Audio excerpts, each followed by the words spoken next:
കർത്താവായ യേശു ക്രിസ്തുവിന്റെ അതിപരിശുദ്ധ നാമം വാഴ്ത്തപ്പെടുമാറാകട്ടെ.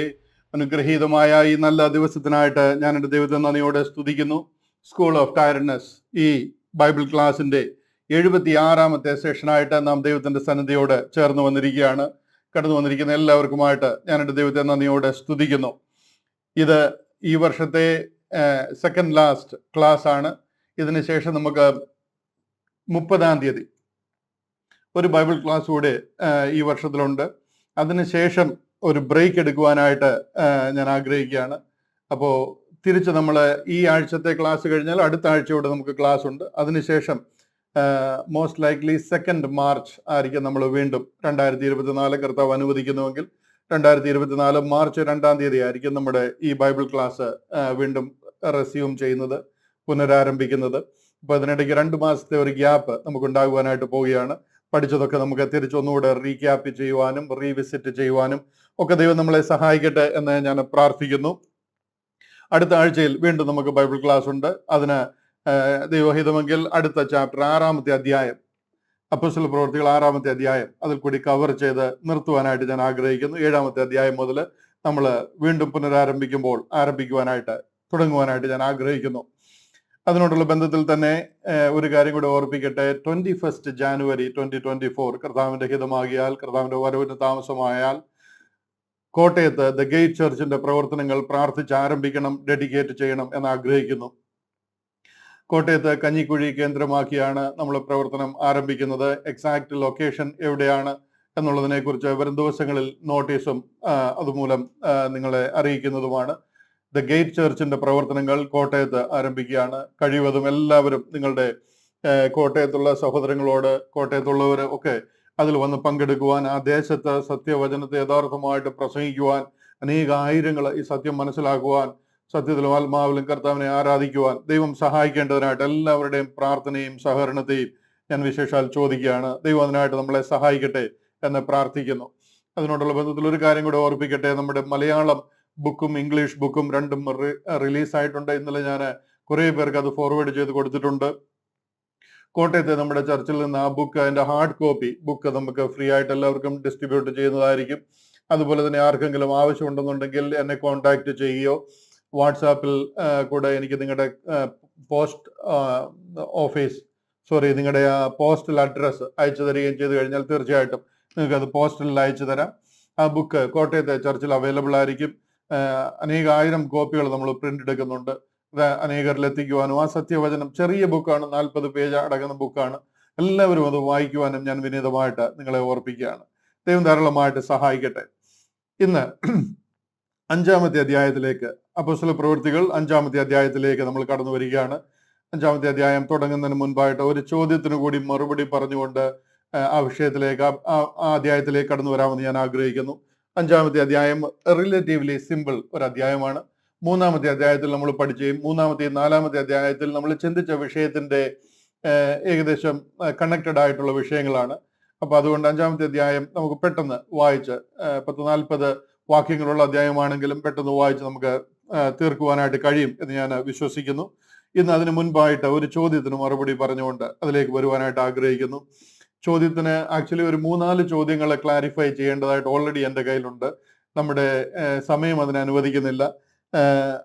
ഒന്ന്, പ്രധാനമായിട്ടും ഈ ട്രിനിറ്റി വൺനെസ്, ഈ ഒരു വിഷയം ഒരു വളരെ ഡിസ്കഷൻ ആവശ്യമുള്ള ഒരു വിഷയമാണ്. എനിക്ക് തോന്നുന്നത് ഒരു ക്ലാസ് മുഴുവൻ തന്നെ അതിനെടുക്കേണ്ടതായിട്ട് വരും. വളരെ പ്രബലമായിട്ട് അനേക ക്രിസ്ത്യാനികൾ വിശ്വസിച്ചിരിക്കുന്ന ഒരു വിഷയമാണ് ഈ വൺനെസ് എന്ന് പറയുന്നത്.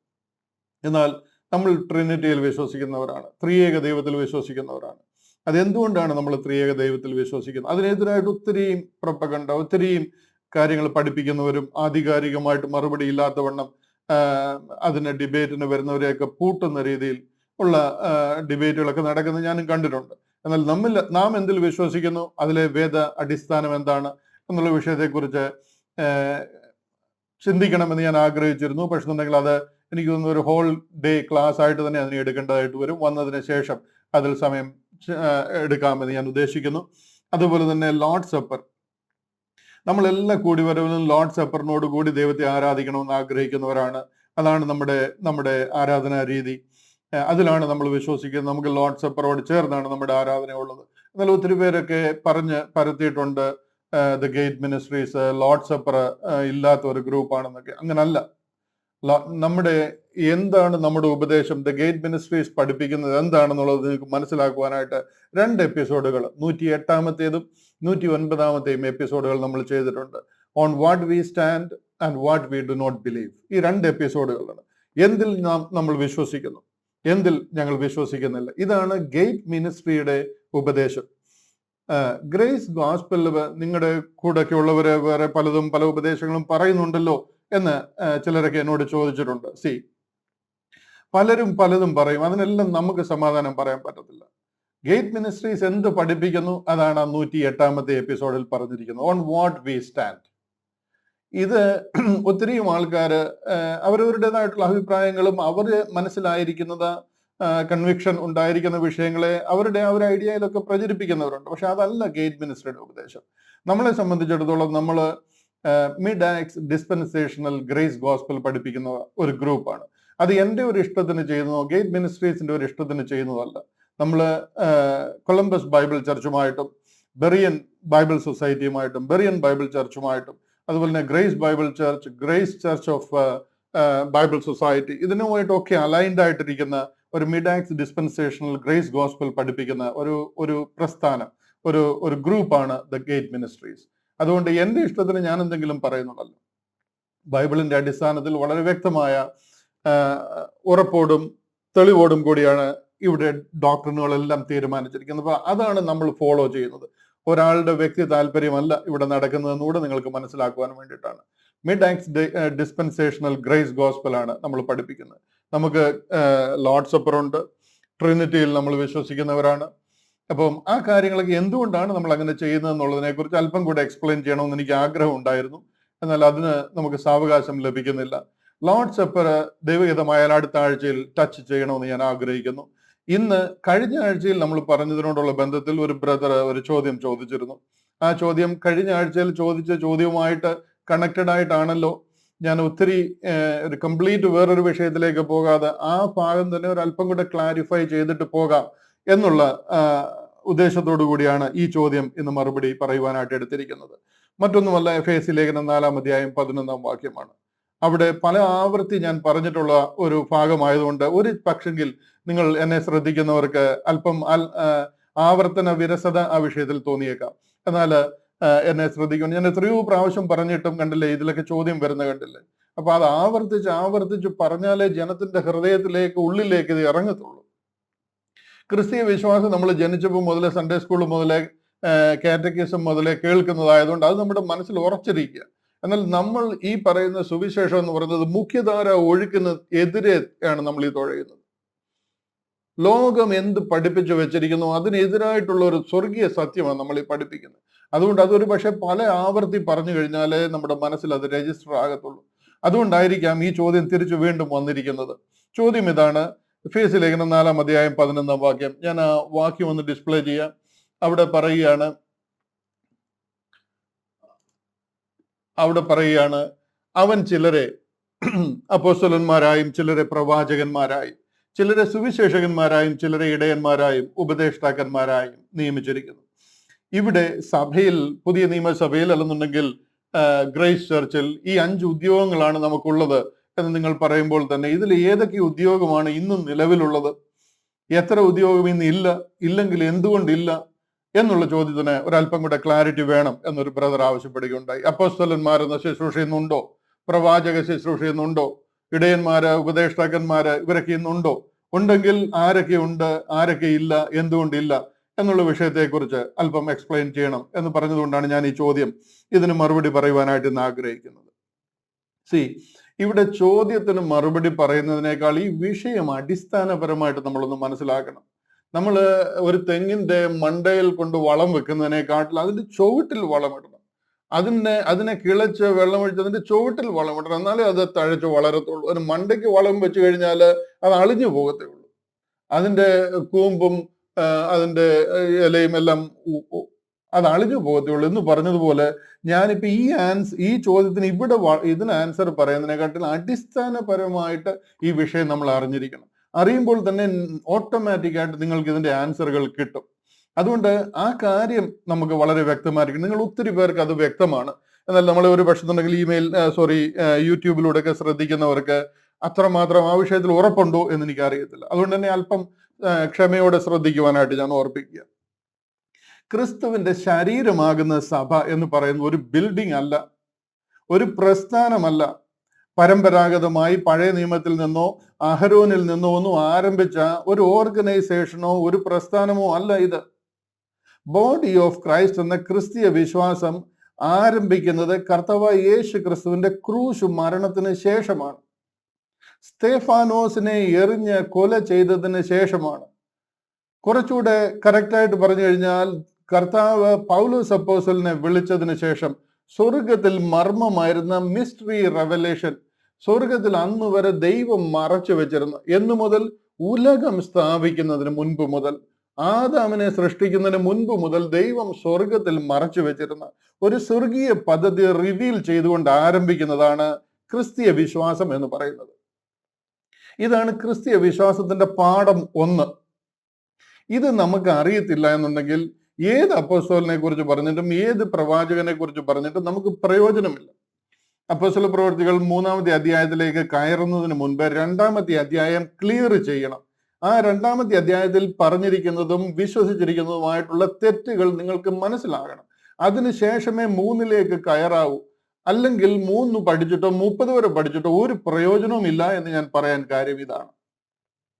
അടിസ്ഥാനപരമായിട്ട് സഭ എന്താണ്, ക്രിസ്ത്യാനിറ്റി എന്താണ്, ക്രിസ്തീയ വിശ്വാസം എന്താണ്? നമ്മൾ യഹൂദന്മാരല്ല, നമ്മൾ ക്രിസ്ത്യാനികളാണെന്ന് മനസ്സിലാക്കണം.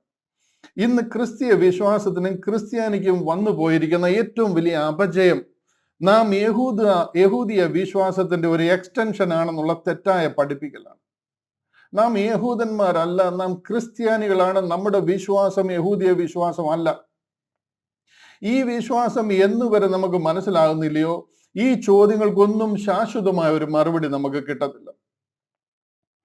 റീപ്ലേസ്മെന്റ് തിയോളജി എന്ന് പറയുന്ന ഒരു തെറ്റായ പഠിപ്പിക്കൽ ക്രിസ്തണ്ടത്തിൽ പടർന്നിട്ട് അർബുദം പോലെ നമ്മുടെയൊക്കെ ഉള്ളിൽ അത് ബാധിച്ചിരിക്കുക, നമ്മുടെയൊക്കെ രക്തത്തിൽ അത് കലർന്നിരിക്കുക. നമ്മൾ യഹൂദനെ റീപ്ലേസ് ചെയ്തു എന്നുള്ളൊരു റീപ്ലേസ്മെന്റ് തിയോളജി.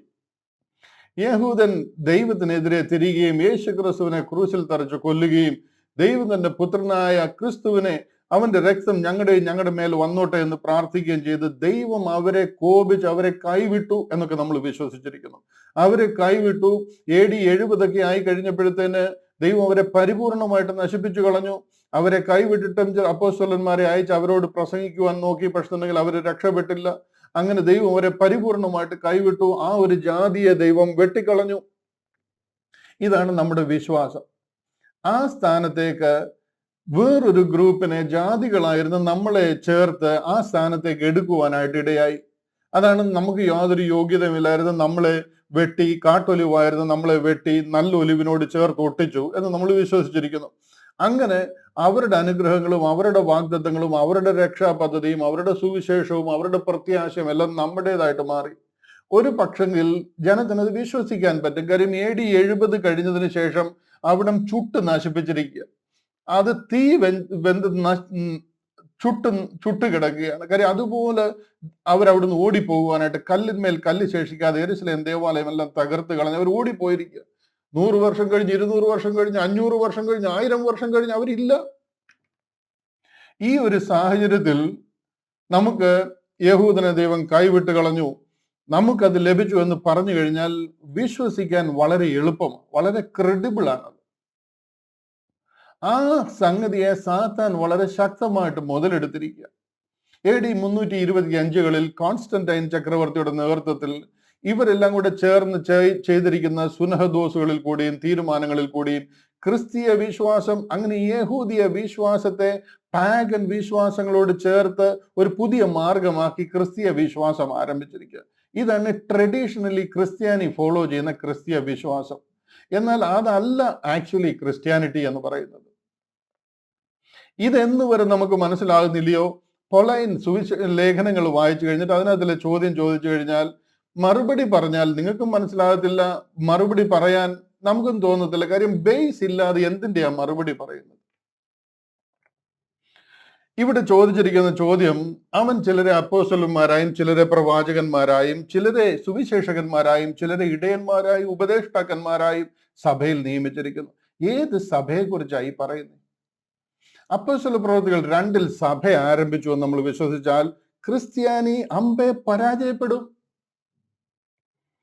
അപ്പോസ്തല പ്രവൃത്തികൾ 2 പരിശുദ്ധാത്മാവിന്റെ അഭിഷേകം ഉണ്ടായി, അവിടെ നടന്ന കാര്യങ്ങളാണ് സഭയുടെ അടിസ്ഥാന പ്രമാണങ്ങൾ എന്ന് വിശ്വസിച്ചു കഴിഞ്ഞാൽ ക്രിസ്ത്യാനി അമ്പെ പരാജയപ്പെടും. അവിടെ കൂടി വന്നവരാണ് സഭയുടെ തലതൊട്ടപ്പന്മാരെന്ന് വിശ്വസിച്ചു കഴിഞ്ഞാൽ നമ്മുടെ വിശ്വാസം എവിടോ ചെന്ന് ചേരും. അതല്ല ക്രിസ്ത്യാനിറ്റി, അത് യഹൂദിയ വിശ്വാസമാണ്. അവരാരും ക്രിസ്ത്യാനികളല്ല. അവിടെ ഒന്നും ക്രിസ്ത്യാനിറ്റി ആരംഭിച്ചിട്ടില്ല. അവരെ ഒന്നും ക്രിസ്ത്യാനിറ്റി പ്രസംഗിക്കാൻ ആരും ഏർപ്പെടുത്തിയിട്ടില്ല.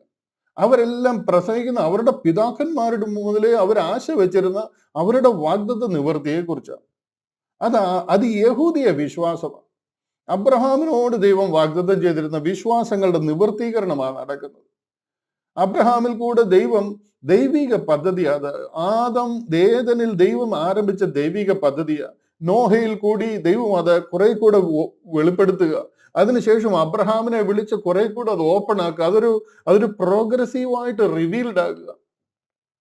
അബ്രഹാമിൽ കൂടി ആ വാഗ്ദത്തം കൊടുത്തു കഴിഞ്ഞു. അതിനുശേഷം ദാവീദ് മോശയിൽ കൂടി ആ കൽപ്പനകളും പ്രമാണങ്ങളും ഒക്കെ കൊടുത്ത് അവർക്ക് ആ സ്വർഗരാജ്യം, ആ ദൈവരാജ്യം, അതിന്റെ വാഗ്ദത്തം കൊടുത്ത് ദാവീദിൽ കൂടി അതിനെ ഡേവിഡിക് കവണന്റിൽ കൂടി അതിനെ ഉറപ്പിച്ച് യോഹന്നാൻ സ്നാപകൻ വന്നത് ഡിക്ലെയർ ചെയ്ത് അതിന്റെ പുറകെ കർത്താവായ യേശു ക്രിസ്തു വന്ന് ഉറപ്പ് കൊടുത്ത്, ഞാൻ കാണാതെ പോയ ആടുകളുടെ അരികിലേക്ക്, ഇസ്രായേൽ ഗ്രഹത്തിലേക്ക് കാണാതെ പോയ ആടുകളുടെ അരികിലേക്ക് അല്ലാതെ എന്നെ അയച്ചിട്ടില്ല. പിതാക്കന്മാർക്ക് വാഗ്ദത്തം കൊടുത്തിരിക്കുന്ന വാഗ്ദത്തങ്ങളെ ഉറപ്പിക്കേണ്ടതിന് കർത്താവ് മനുഷ്യനായിട്ട് ലോകത്തിൽ വന്നിരിക്കുക. അങ്ങനെ കർത്താവ് യേശു ക്രിസ്തു ലോകത്തിൽ വന്ന് 12 അപ്പോസ്തലന്മാരിൽ കൂടി അത് ഉറപ്പിച്ച്, ഇത് യഹൂദിയ പദ്ധതി. This is not Christianity. നമ്മൾ ഇതെല്ലാം ക്രിസ്ത്യാനിറ്റിയുടെ ഭാഗമായിട്ട് ചേർക്കാൻ കാര്യം ഈ റീപ്ലേസ്മെന്റ് തിയോളജി എന്ന് പറയുന്ന ഒരു മഹാ തെറ്റായ പഠിപ്പിക്കലിൽ സാത്താൻ നമ്മളെ കുരുക്കി കളഞ്ഞു. ഭയങ്കരമായിട്ട് നമ്മൾ അതിൽ കുരുങ്ങിപ്പോയി. ആ ഒരു ബ്ലഡ് ആണെന്ന് നമ്മുടെ എല്ലാം ശരീരത്തിലുള്ള. അതുകൊണ്ടാണ് നമുക്ക് ഇത് ഉൾക്കൊള്ളുവാൻ ഇത്ര ഭയങ്കര മടിയും ഈ സത്യം മനസ്സിലാക്കുവാൻ കഴിയാത്തത്. നമ്മൾ ഈ കാര്യം മനസ്സിലാക്കി കഴിഞ്ഞ് ബൈബിൾ വായിച്ചു കഴിഞ്ഞാൽ പകൽ വെളിച്ചം പോലെ ക്ലിയറാ. ദൈവിക പദ്ധതി ബൈബിളിൽ ഒരു കൺഫ്യൂഷനും ഇല്ല. പക്ഷെ നമ്മൾ ഇത്രമാത്രമില്ല, ഇറ്റാലിയൻ സ്പഗട്ടി മാതിരി കുരുങ്ങി തിരിഞ്ഞും മറിഞ്ഞു കുരുങ്ങി ഇങ്ങനെ കിടക്കുന്നത് കാരണം നമുക്കിതൊന്നും പിടികിട്ടത്തില്ല. നമുക്ക് ഭയങ്കര വിഷയമാണ്. സങ്കീർത്തനം വായിച്ച പോലെ നമുക്ക് പിടികിട്ടത്തില്ല ഇത് ആരോട് പറഞ്ഞു, എന്തു പറഞ്ഞിരിക്കുന്നു എന്നുള്ളത്. ഇവിടെ കൊലോസ്യ ലേഖനം 1-2 വാക്യം മാത്രം കാണിച്ച് നിങ്ങൾക്ക് ഒത്തിരി പേർക്ക് ഈ കാര്യങ്ങൾ അറിയാം. ഞാൻ എനർജി അധികം ചെലവാക്കേണ്ട ആവശ്യമില്ല എന്ന് എനിക്കറിയാം. എന്നിരുന്നാലും ഞാൻ 1-2 വാക്യങ്ങളൂടെ കാണിച്ചിട്ട് ആ വിഷയം പറഞ്ഞ് ഞാൻ നമ്മുടെ ഇതിലേക്ക് വരാം. ഇവിടെ കൊലോസ്യ ലേഖനം 1-ാം അധ്യായം 26-ാം വാക്യം എത്ര ക്ലിയർ ആണെന്ന് നോക്കിയേ. അത് പൂർവ്വകാലങ്ങൾക്കും തലമുറകൾക്കും മറഞ്ഞു കിടന്ന മർമ്മമെങ്കിലും ഇപ്പോൾ അവന്റെ വിശുദ്ധന്മാർക്ക് വെളിപ്പെട്ടിരിക്കുന്നു. ദൈവസഭയെക്കുറിച്ച് പറഞ്ഞു വരിക, ബോഡി ഓഫ് ക്രൈസ്റ്റ് എന്ന ക്രിസ്തീയ മാർഗത്തെക്കുറിച്ച് പറഞ്ഞു വരിക, കർത്താവായ യേശു ക്രിസ്തുവിന്റെ കാൽവറിയിലെ രക്തത്താൽ വീണ്ടെടുക്കപ്പെടുന്ന ക്രൂശിന്റെ മഹത്വം പറഞ്ഞു വന്നിട്ട് പറയുക, അത് പൂർവ്വകാലങ്ങൾക്കും തലമുറകൾക്കും മറഞ്ഞു കിടന്ന മർമ്മം. ആരാ ഈ പൂർവ്വകാലം? അതിന് മുൻപുണ്ടായിരുന്ന ജനങ്ങൾക്ക് അറിയത്തില്ല. അതായത് അപ്പോസ്തലന്മാർ ഇത് പ്രസംഗിച്ചിട്ടില്ല. കർത്താവായ യേശു ക്രിസ്തു ലോകത്തിൽ ഇത് പ്രസംഗിച്ചിട്ടില്ല. യോഹന്നാൻ സ്നാപകൻ ഇത് അറിയത്തില്ല. ഒറ്റ പ്രവാചകന്മാർക്ക് ഇത് അറിയത്തില്ല. മോശയ്ക്ക് അറിയത്തില്ല, അബ്രഹാമിന് അറിയത്തില്ല, നോഹയ്ക്ക് അറിയത്തില്ല, ആദാമിന് അറിയത്തില്ല, ദൂതന്മാർക്ക് അറിയത്തില്ല.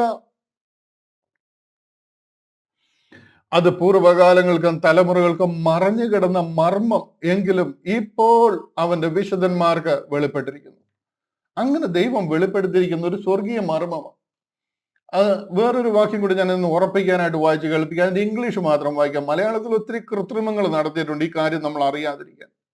ഇംഗ്ലീഷിൽ ഞാൻ വായിച്ച് കേൾപ്പിക്കാം. ഇംഗ്ലീഷിൽ റോമാലേഖനം 16-ാം അധ്യായം അതിന്റെ 25-ാമത്തെ വാക്യം അവിടെ പറയുക, now to him that is of power to establish you according to my gospel. എങ്ങനെ? According to my gospel. Paul പറയാണ്, എന്റെ സുവിശേഷ പ്രകാരം, according to my gospel and the preaching of Jesus Christ according to the revelation of the mystery. യേശു ക്രിസ്തുവിനെ കുറിച്ചുള്ള വെളിപ്പാട് എനിക്ക് വെളിപ്പെട്ട് കിട്ടിയിരിക്കുന്ന ആ ഒരു സ്വർഗീയ മർമ്മപ്രകാരം, according to the revelation of the mystery which was kept secret since the world began. ഉലകം സ്ഥാപിക്കുന്നതിന് മുൻപ് വരെ സ്വർഗത്തിൽ മർമ്മമായിരുന്ന ഒരു സ്വർഗീയ പദ്ധതിയായത്. ഇതിന്റെ പ്രവാചകന്മാരാരാണ്, ഇതിന്റെ അപ്പോസ്തലന്മാർ ആരാണെന്ന് മനസ്സിലാക്കണമെന്നുണ്ടെങ്കിൽ ഈ പദ്ധതി എന്താണെന്ന് ആദ്യം നമുക്കറിയണം. പഴയ നിയമത്തിലെ അഹരോൻ സ്ഥാപിച്ച, അഹരോനിൽ കൂടെ വന്ന പൗരോഹിത്യമാണ് നമ്മുടെ പൗരോഹിത്യം എന്ന് വിശ്വസിച്ചിരിക്കുന്ന ഒരാളോട് ഇത് പറഞ്ഞിട്ട് ഒരു പ്രയോജനമില്ല. ചേമ്പലയിൽ വെള്ളം ഒഴിക്കുന്നത് മാതിരി വെറുതെ നമ്മുടെ തൊണ്ട കുറച്ചു നേരം സംസാരിക്കാം, ഡ്രൈ ആക്കാം എന്നുള്ളതേ ഉള്ളൂ. അതിനാണ് ഞാൻ പറഞ്ഞത്, അടിസ്ഥാനപരമായിട്ട് ക്രിസ്ത്യാനിറ്റി എന്താണ്, സഭ എന്താണെന്ന് നമ്മൾ മനസ്സിലാക്കിയിരിക്കണം. അല്ലാതെ നമുക്കിത് പഠിച്ചിട്ട് ഒരു പ്രയോജനവുമില്ല.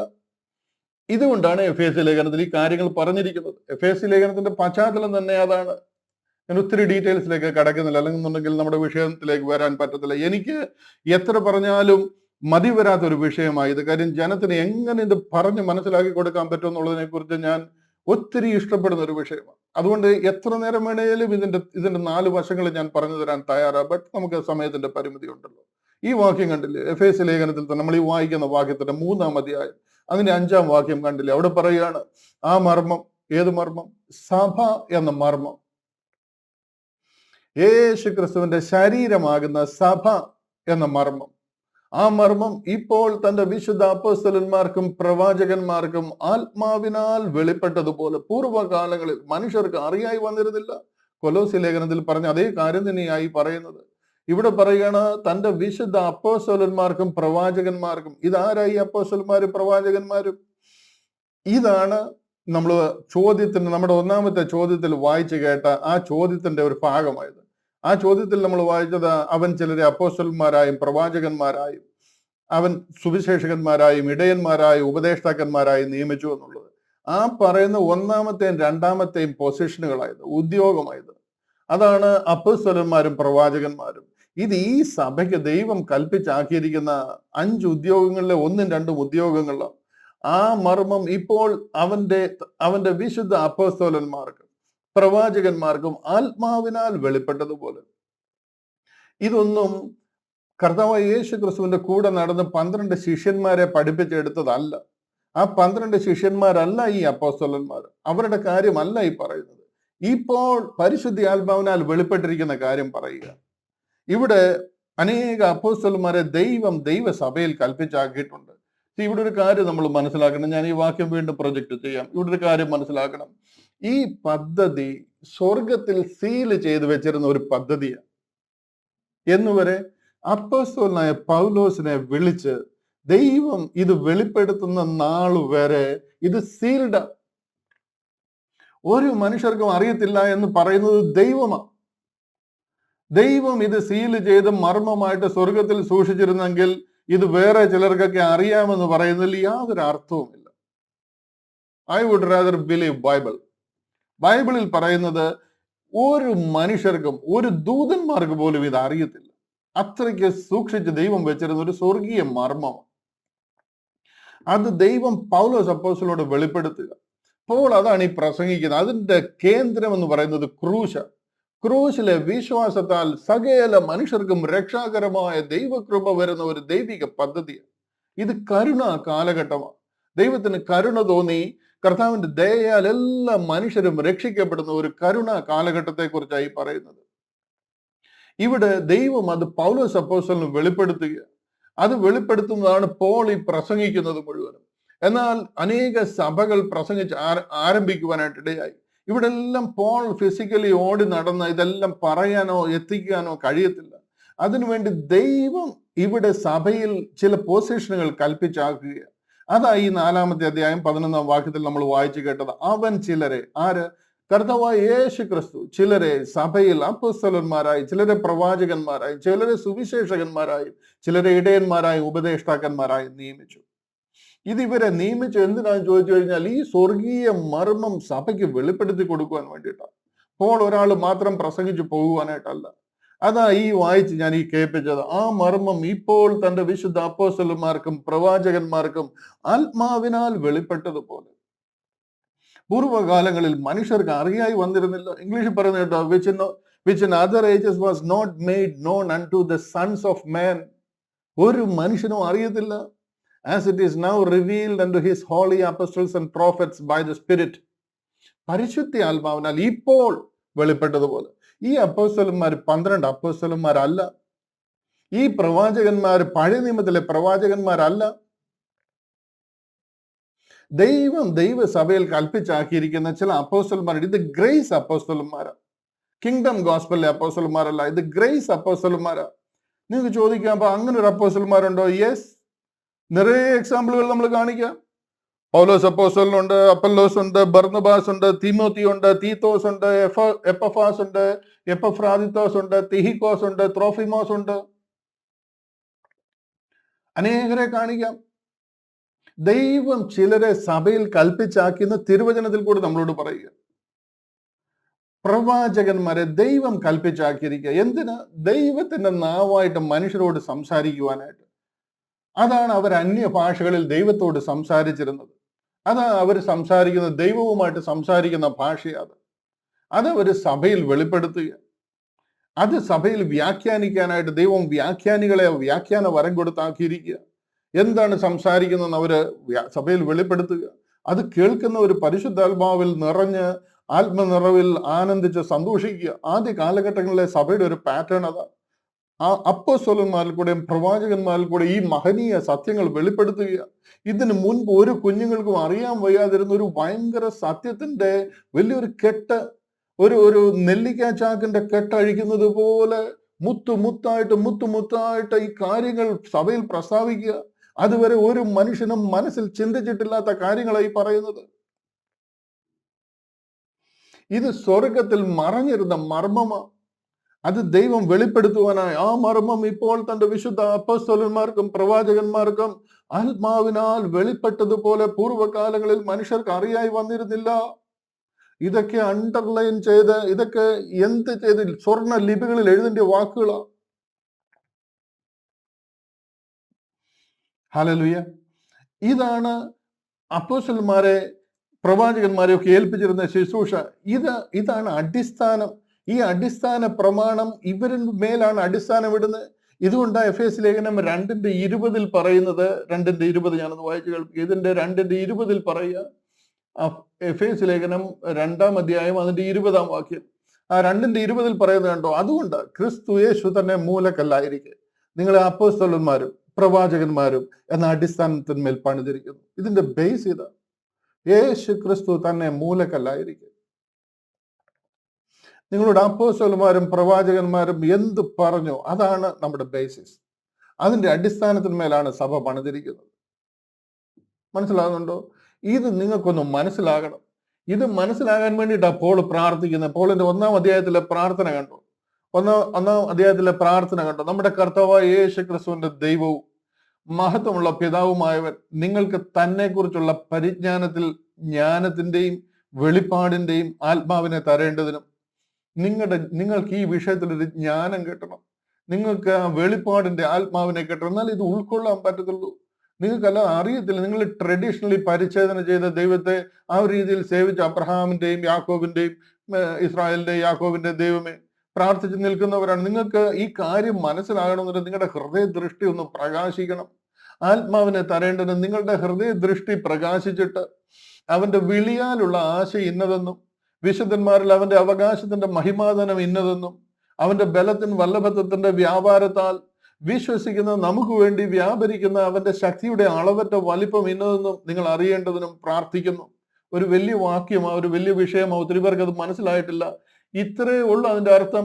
നിങ്ങൾ ഇതൊരു ഭയങ്കര മഹനീയ സത്യമാണ് ഞാൻ ഈ പ്രസ്താവിക്കുന്നത്. അത് മനസ്സിലാക്കുവാൻ നിങ്ങളുടെ ഹൃദയ കണ്ണുകൾ പ്രകാശിക്കട്ടെ എന്നാ പറയുന്നത്. ഒരു സാധാരണക്കാരന് ഉൾക്കൊള്ളുവാൻ കഴിയത്തില്ല. നിങ്ങളുടെ ഹൃദയ ദൃഷ്ടി പ്രകാശിച്ചിട്ട് നിങ്ങളുടെ വിളിയാലുള്ള ആശ ഇന്നതെന്ന് നിങ്ങളൊന്ന് മനസ്സിലാക്കണം. ഒരു ഭയങ്കര സത്യമായി പറയുന്നത്. അതിനെ ഉൾക്കൊള്ളുവാനുള്ള മനസ്സോടും തുറന്ന ഒരു മനസ്സോട് വേണം നമ്മൾ ഇതിനെ സമീപിക്കാൻ. ഇല്ല, ഞാൻ പിടിച്ച മുയലിന് 3 കൊമ്പ്, ഞാൻ സൺഡേ സ്കൂളിൽ അങ്ങനെയാണ് പഠിച്ചിട്ടുള്ളതെന്നൊക്കെ പറഞ്ഞിരുന്നു കഴിഞ്ഞാൽ നമ്മൾ അങ്ങനെ ഇരുന്ന് പോകും. ഇതിന്റെ മുന്നേ നിന്നിരുന്ന ആളാ ഞാൻ. എൻ്റെ ജീവിതം ഇതിനു വേണ്ടി ഡെഡിക്കേറ്റ് ചെയ്തിരുന്ന ആളാണ്. പക്ഷെ തിരുവചന സത്യങ്ങളുടെ മുന്നിൽ ഞാൻ സാഷ്ടാംഗം സമർപ്പിക്കാനായിട്ട് ഇടയായി. ഇതിൻ്റെ അപ്പുറത്ത് വേറൊരു സത്യമില്ല. ഇത് 101% സത്യമാണ്. ഇത് തിരുവചനമാണ്. നാം പാരമ്പര്യത്തിലും പിതൃ സമ്പ്രദായങ്ങളുടെ കെട്ടുകളിലും അകപ്പെട്ടിരിക്കുക. സത്യം ജനത്തോട് പ്രസംഗിക്കണം. ലജ്ജിപ്പാൻ സംഗതിയില്ലാത്ത വേലക്കാരായ ദൈവത്തിന്റെ സന്നിധിയിൽ ഒരു ദിവസം നിൽക്കേണ്ടതാണ് നമ്മൾ. ഇവിടെ പറയുക, ആ മർമ്മം ഇപ്പോൾ തന്റെ വിശുദ്ധ അപ്പോസ്തലന്മാർക്കും പ്രവാചകന്മാർക്കും ആത്മാവിനാൽ വെളിപ്പെട്ടതുപോലെ പൂർവ്വകാലങ്ങളിൽ മനുഷ്യർക്ക് അറിയായി വന്നിരുന്നില്ല. ഏതാ മർമ്മം? അടുത്ത വാക്യങ്ങളോടൊന്ന് വായിച്ച് കേൾപ്പിച്ച് ഞാൻ മാറാം ഇവിടുന്ന്. അതോ ജാതികൾ സുവിശേഷത്താൽ ആരാ? ജാതികൾ ഒരു രക്ഷയും പരഗതിയും ഗതിയും ഇല്ലാതിരുന്ന നമ്മളെ പോലുള്ള ആൾക്കാർ സുവിശേഷത്താൽ. എന്താ സുവിശേഷം എന്നുള്ളത് മറ്റു പലയിടങ്ങളിലും പറയുന്നുണ്ട്, ഇവിടെ അത് വിവരിച്ചിട്ടില്ല. സുവിശേഷം കർത്താവിന്റെ ക്രൂശിലെ വിശ്വാസമാണ്, അതിലൂടെ ഒഴുകിയ രക്തത്തിലെ വിശ്വാസമാണ്. സുവിശേഷത്താൽ ക്രിസ്തു യേശുവിൽ കൂട്ടവകാശികളും ഏക ശരീരസ്ഥരും വാഗ്ദത്തത്തിൽ പങ്കാളികളും ആകണമെന്നുള്ളത് തന്നെ. അതാണ് ആ മർമ്മം. അത് സുവിശേഷത്താൽ നാം രക്ഷിക്കപ്പെടുമെന്നുള്ളതാണ്. ആ സുവിശേഷത്തിന് ഞാൻ അവന്റെ ശക്തിയുടെ വ്യാപാര പ്രകാരം എനിക്ക് ലഭിച്ച ദൈവത്തിന്റെ കൃപാദാനത്താൽ ശുശ്രൂഷക്കാരനായി തീർന്നു. പോള് പറയുക, എനിക്ക് ലഭിച്ച കൃപയുടെ അനുസരിച്ച് ദൈവം എന്നെ അതിന്റെ ശുശ്രൂഷക്കാരനാക്കി തീർത്തു. നിങ്ങൾ അപ്പോസ്തല പ്രവർത്തികളിലൊക്കെ പോളിനെ വിളിക്കുന്ന ഭാഗം നോക്കണം. അന്നേരം അറിയാം ഇതെന്തുവായി പറയുന്നതെന്നുള്ളത്. സകല വിശുദ്ധന്മാരിൽ ഏറ്റവും ചെറിയവനായ എനിക്ക് ജാതികളോട് ക്രിസ്തുവിന്റെ ഈ അപ്രമേയ ധനത്തെ കുറിച്ച് പ്രസംഗിക്കുവാനും, ഇത് ഒരു മനുഷ്യനും ഇതിനു മുമ്പ് പ്രസംഗിച്ചിട്ടുള്ള കാര്യമല്ല. എനിക്ക് ജാതികളോട് ക്രിസ്തുവിന്റെ ഈ അപ്രമേയ ധനത്തെ കുറിച്ച് പ്രസംഗിപ്പാനും സകലവും സൃഷ്ടിച്ച ദൈവത്തിൽ അനാദി കാലം മുതൽ മറഞ്ഞു കടന്ന മർമ്മത്തിന്റെ വ്യവസ്ഥ ഇന്നതെന്ന് എല്ലാവർക്കും പ്രകാശിപ്പാനുമായി കൃപ നൽകിയിരിക്കുന്നു. ഒരു ഭയങ്കര വിളി ലഭിച്ചിരിക്കുക പോളിന്. പോളിന്റെ വിളി അപാരമാണ്. ആ വിളിയായി തന്നെ നിങ്ങളെ വിളിക്കുന്നത്. ഇതിന്റെ മഹത്വം അത്ര മഹത്വമേറിയതാ. ഇതിനു വേണ്ടിയിട്ടാണ് ഞാൻ നിങ്ങൾ വിളിക്കപ്പെട്ടിരിക്കുന്നത്. ഇത് അറിയിക്കാനാ സകലവും സൃഷ്ടിച്ച ദൈവത്തിൽ അനാദി കാലം മുതൽ മറഞ്ഞു കിടന്ന മർമ്മത്തിന്റെ വ്യവസ്ഥ ഇന്നതെന്ന് പ്രകാശിപ്പാനായി എനിക്ക് കൃപ ലഭിച്ചിരിക്കുന്നു. ഇതാണ് ഈ ഈ നമ്മുടെ വിളി, അല്ലെന്നുണ്ടെങ്കിൽ ചർച്ച് എന്ന് പറയുന്നത്. ഇവിടെ ഈ അപ്പോസ്തലന്മാരും പ്രവാചകന്മാരും എന്നൊക്കെ പറയുമ്പോൾ നമുക്ക് ഇത് ആരാണ്? നമ്മൾ ഇന്നത്തുള്ള ഒത്തിരി ടൈറ്റിലുകൾ കാണാറുണ്ട്. അപ്പോസ്തലന്മാരെന്നും ചില ചർച്ചുകളുടെയൊക്കെ അപ്പോസ്തലനാണ് ഞാനെന്നൊക്കെ പറഞ്ഞിട്ട് ഒത്തിരി പേർ അങ്ങനെയൊക്കെ നടപ്പുണ്ട്. അപ്പൊ അത് കാരണം ഇത് എന്തുവാണ് ആക്ച്വലി സംഗതി എന്നുള്ളതിനെ കുറിച്ച് നമുക്ക് വലിയ പിടിയില്ല. ഇവിടെ ഇങ്ങനെ പറയാൻ കാര്യം, ഞാൻ വെളിപ്പാട് പുസ്തകത്തിൽ നിന്ന് ഒരു റെഫറൻസ്, വെളിപ്പാട് പുസ്തകം 21-ാമത്തെ അധ്യായം, വെളിപ്പാട് പുസ്തകം 21-ാമത്തെ അധ്യായം അതിന്റെ 14-ാമത്തെ വാക്യം ഒന്ന് കാണിക്കുക. ഇത് കണ്ടില്ല, ഇവിടെ പറയുകയാണ്, സ്വർഗത്തിൽ നിന്ന് നമ്മുടെ ദൈവരാജ്യത്തിന്റെ, അല്ലെന്നുണ്ടെങ്കിൽ സ്വർഗീയ ഭവനം, ഞാൻ നിങ്ങൾക്ക് ഭവനം ഒരുക്കുവാൻ പോകുന്നു, ഞാൻ പോയി നിങ്ങൾക്ക് ഭവനം ഒരുക്കിയാൽ പിന്നെയും വന്ന് നിങ്ങളെ ഞാൻ ഇരിക്കുന്നിടത്ത് ഇരുത്തും എന്നൊക്കെ കർത്താവ് പറയുന്ന ആ സ്വർഗീയ ഭവനം, അത് മണവാട്ടിയെ പോലെ അലങ്കരിച്ച് സ്വർഗത്തിൽ നിന്നും പുതിയ ഭൂമിയിലേക്ക് ഇറങ്ങി വരിക. ആ ഇറങ്ങി വരുമ്പോൾ അത് ഒരു ഹോളി ഓഫ് ഹോളീസ് എന്ന് പറയുന്ന അതിപരിശുദ്ധ സ്ഥലത്തിന്റെ പോലാണ് സമചതുരത്തിൽ അതിനെ ചെയ്തിരിക്കുന്നത്. അതിന് 12 മതിലുകളും 12 ഗോപുരവും 12 സിറ്റികളും രത്നക്കല്ലുകൾ പതിപ്പിച്ച സ്ട്രീറ്റുകളും ഒക്കെ ആയിട്ടുള്ള അതിമനോഹരമായ, നമുക്ക് ചിന്തിക്കാൻ പറ്റാത്ത രീതിയിലുള്ള ഒരു ഭയങ്കര സംഭവമാണ്. അത് സ്വർഗത്തിൽ നിന്ന് ഇറങ്ങി വരിക. നഗരത്തിന്റെ മതിലിന് 12 അടിസ്ഥാനവും അതിൽ കുഞ്ഞാടിന്റെ 12 അപ്പോസ്തലന്മാരുടെ 12 പേരുമുണ്ട്. ഇവിടെ നിന്നാണ് നമ്മൾ ഈ അടിസ്ഥാനം 12 അപ്പോസ്തലന്മാരാണ് എന്നുള്ളൊരു ഐഡിയ പണ്ട് മുതൽ നമുക്ക് വരാൻ കാര്യം.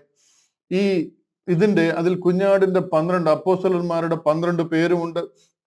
ആ സിറ്റി, അവിടെ നിന്ന് ഇറങ്ങി വരുന്ന ആ സ്വർഗീയ ഭവനം, അതിന്റെ അടിസ്ഥാന കല്ലുകൾ, അല്ലെന്നുണ്ടെങ്കിൽ അടിസ്ഥാനം എന്ന് പറയുന്നത് 12 അപ്പോസ്തലന്മാരാ. അതിൽ കുഞ്ഞാടിന്റെ 12 അപ്പോസ്തലന്മാരുടെ 12 പേരുമുണ്ട്.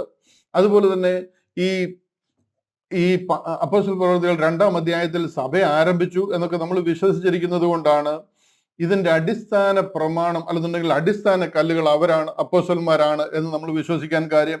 അതുപോലെ തന്നെ അവരെ ഈ എഫേസ്യ ലേഖനം 2:20 ഞാൻ വായിച്ചു കേൾപ്പിച്ച യേശു ക്രിസ്തു തന്നെ മൂലക്കല്ലായിരിക്കെ നിങ്ങളെ അപ്പോസ്തലന്മാരും പ്രവാചകന്മാരും എന്ന അടിസ്ഥാനത്തിന്മേൽ പണിതിരിക്കുന്നു എന്നുള്ളത് ഈ 12 അപ്പോസ്തലന്മാരാക്കി നമ്മൾ വിശ്വസിച്ചിരിക്കുക. ഇതുകൊണ്ടാണ് ഇന്ന് ക്രിസ്ത്യാനിറ്റി സെയിന്റ് തോമസ് എന്നും സെയിന്റ് പീറ്റേഴ്സ് എന്നും സെയിന്റ് ജോൺസ് എന്നും സെയിന്റ് ജെയിംസ് എന്നും ഒക്കെ പറഞ്ഞുകൊണ്ട് അതിന്റെ പുറകെ പോയിരിക്കുന്നത്. സത്യത്തിൽ ഇവിടെ എല്ലാം പറ്റിയിരിക്കുന്നത് നാം തെറ്റായിട്ട് കാര്യങ്ങളെ മനസ്സിലാക്കുകയും പഠിപ്പിക്കുകയും ചെയ്തിരിക്കുന്നത് കൊണ്ടാണ്. ഹല്ലേലൂയ. ഇത്രയും കാര്യങ്ങൾ നിങ്ങൾക്ക് അറിയാമെന്ന് ഞാൻ വിശ്വസിക്കുന്നു. ഏതെങ്കിലും വിഷയത്തിൽ ഇതിൽ ഒരു ഡൗട്ട് ഉണ്ടെന്നുണ്ടെങ്കിൽ പ്ലീസ് മേക്ക് ഇറ്റ് ക്ലിയർ. ഏത് സമയത്ത് ഇതിനെക്കുറിച്ച് ചോദിച്ചാലും ഞാൻ എക്സ്പ്ലെയിൻ ചെയ്തു തരാൻ വളരെ വളരെ അവൈലബിൾ ആണ്, സന്നദ്ധനാണെന്ന് ഞാൻ ഓർപ്പിക്കുന്നു. ഇവിടെ 5 ഉദ്യോഗങ്ങളും ക്രിസ്തുവിന്റെ ശരീരമാകുന്ന സഭയിൽ ദൈവം കൽപ്പിച്ചാക്കിയിരിക്കുന്ന ഉദ്യോഗങ്ങളാണ് ഈ 5 ഉദ്യോഗങ്ങൾ എന്ന് പറയുന്നത്. ഇതിലെ അപ്പോസ്തലന്മാരും പ്രവാചകന്മാരും എന്ന് പറഞ്ഞ ശുശ്രൂഷ ഇന്നില്ല.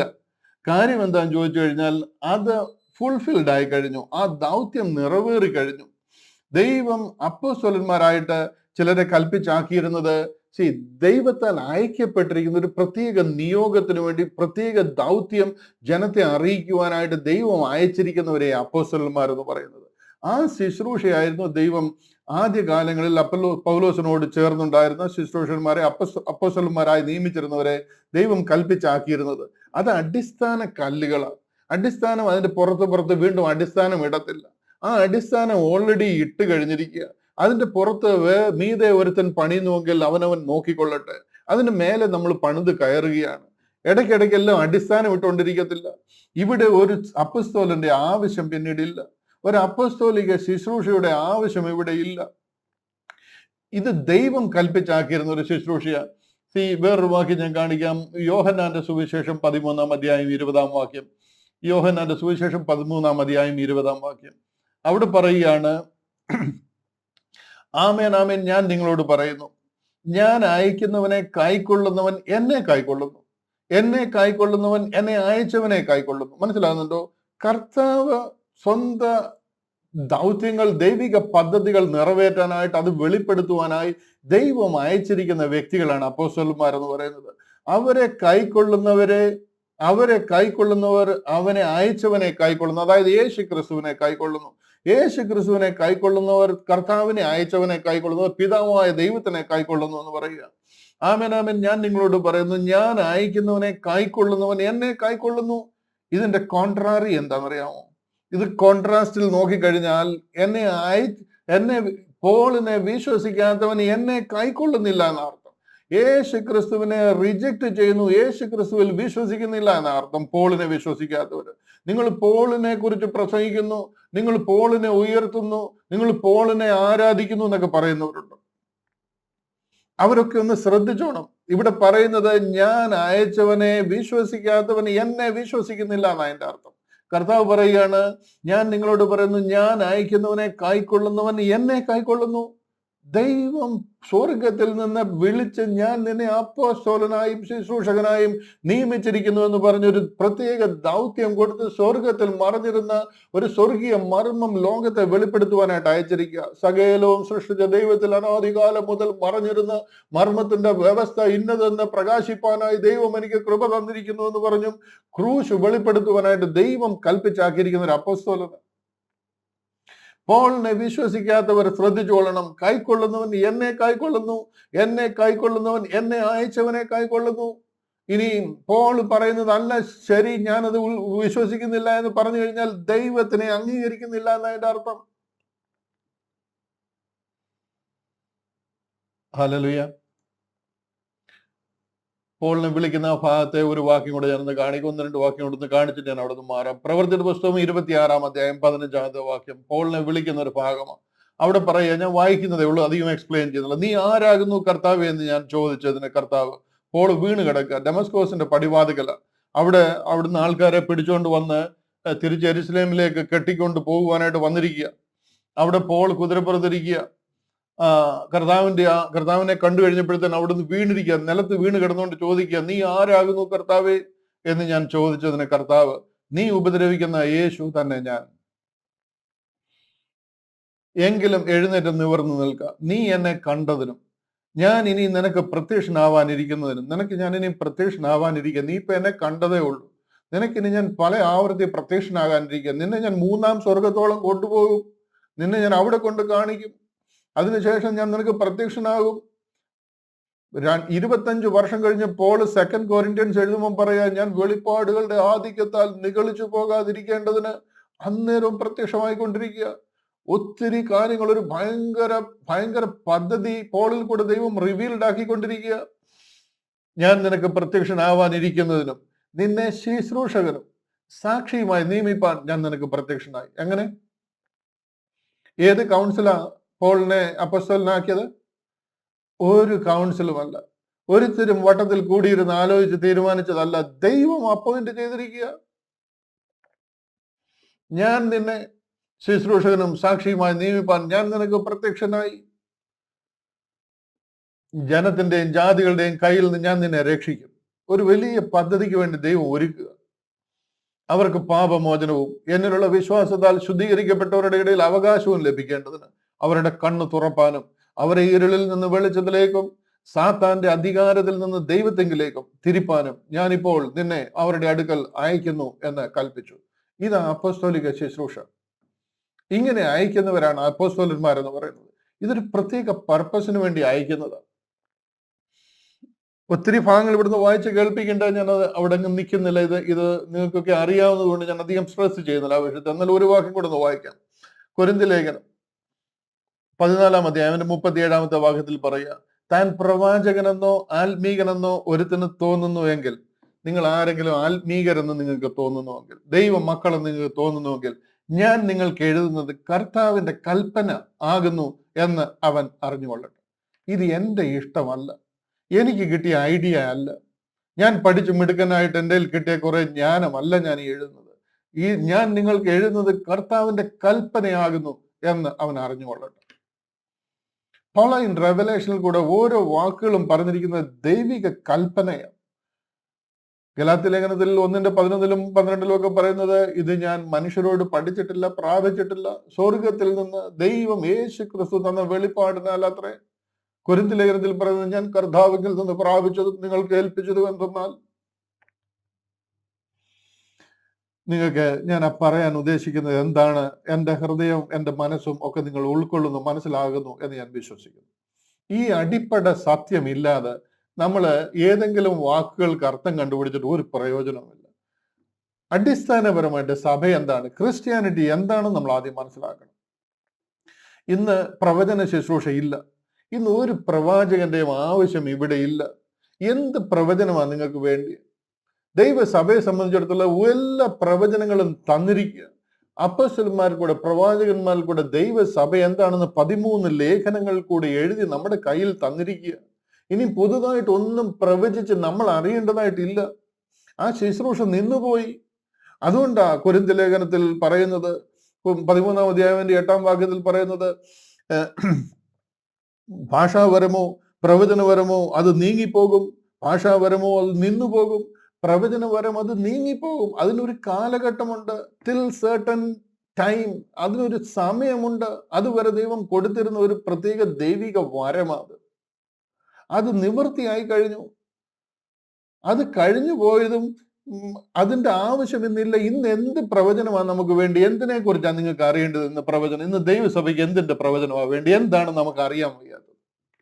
ഇന്ന് ബൈബിളിൽ നമുക്ക് രക്ഷിക്കപ്പെടാനും നമ്മുടെ നിത്യരക്ഷയ്ക്കും നമ്മുടെ നിത്യതയ്ക്കും നമ്മുടെ റാപ്ചറിനും നമ്മുടെ സ്വർഗീയ നിത്യവാസത്തിനും നമ്മുടെ എല്ലാ കാര്യങ്ങൾക്കും ഉള്ളത് എഴുതി നമ്മുടെ കയ്യിൽ തന്നിരിക്കുക.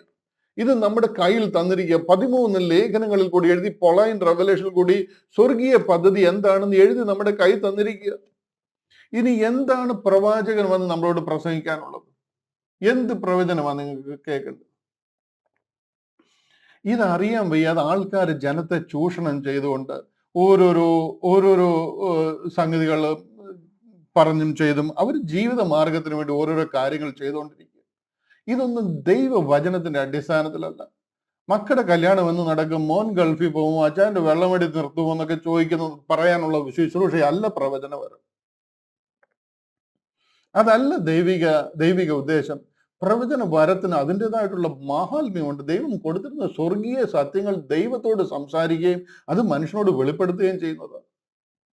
ഇന്ന് ഏത് പ്രവചനമാണ് നമുക്ക് വേണ്ടത്? സോറി, ഞാൻ ചിലരുടെയൊക്കെ കഞ്ഞിയിൽ പാറ്റ ഇടുന്നുണ്ടെന്ന് എനിക്കറിയാം. ബട്ട് ദൈവവചനത്തിനെതിരായിട്ട് നമുക്ക് പോകുവാൻ കഴിയത്തില്ല. അതുകൊണ്ട് എനിക്കത് പറയേണ്ടതായിട്ട് വരുന്നു. പ്രത്യേകിച്ച് ആരോടും വിരോധം ഉണ്ടായിട്ടില്ല. But that is the truth.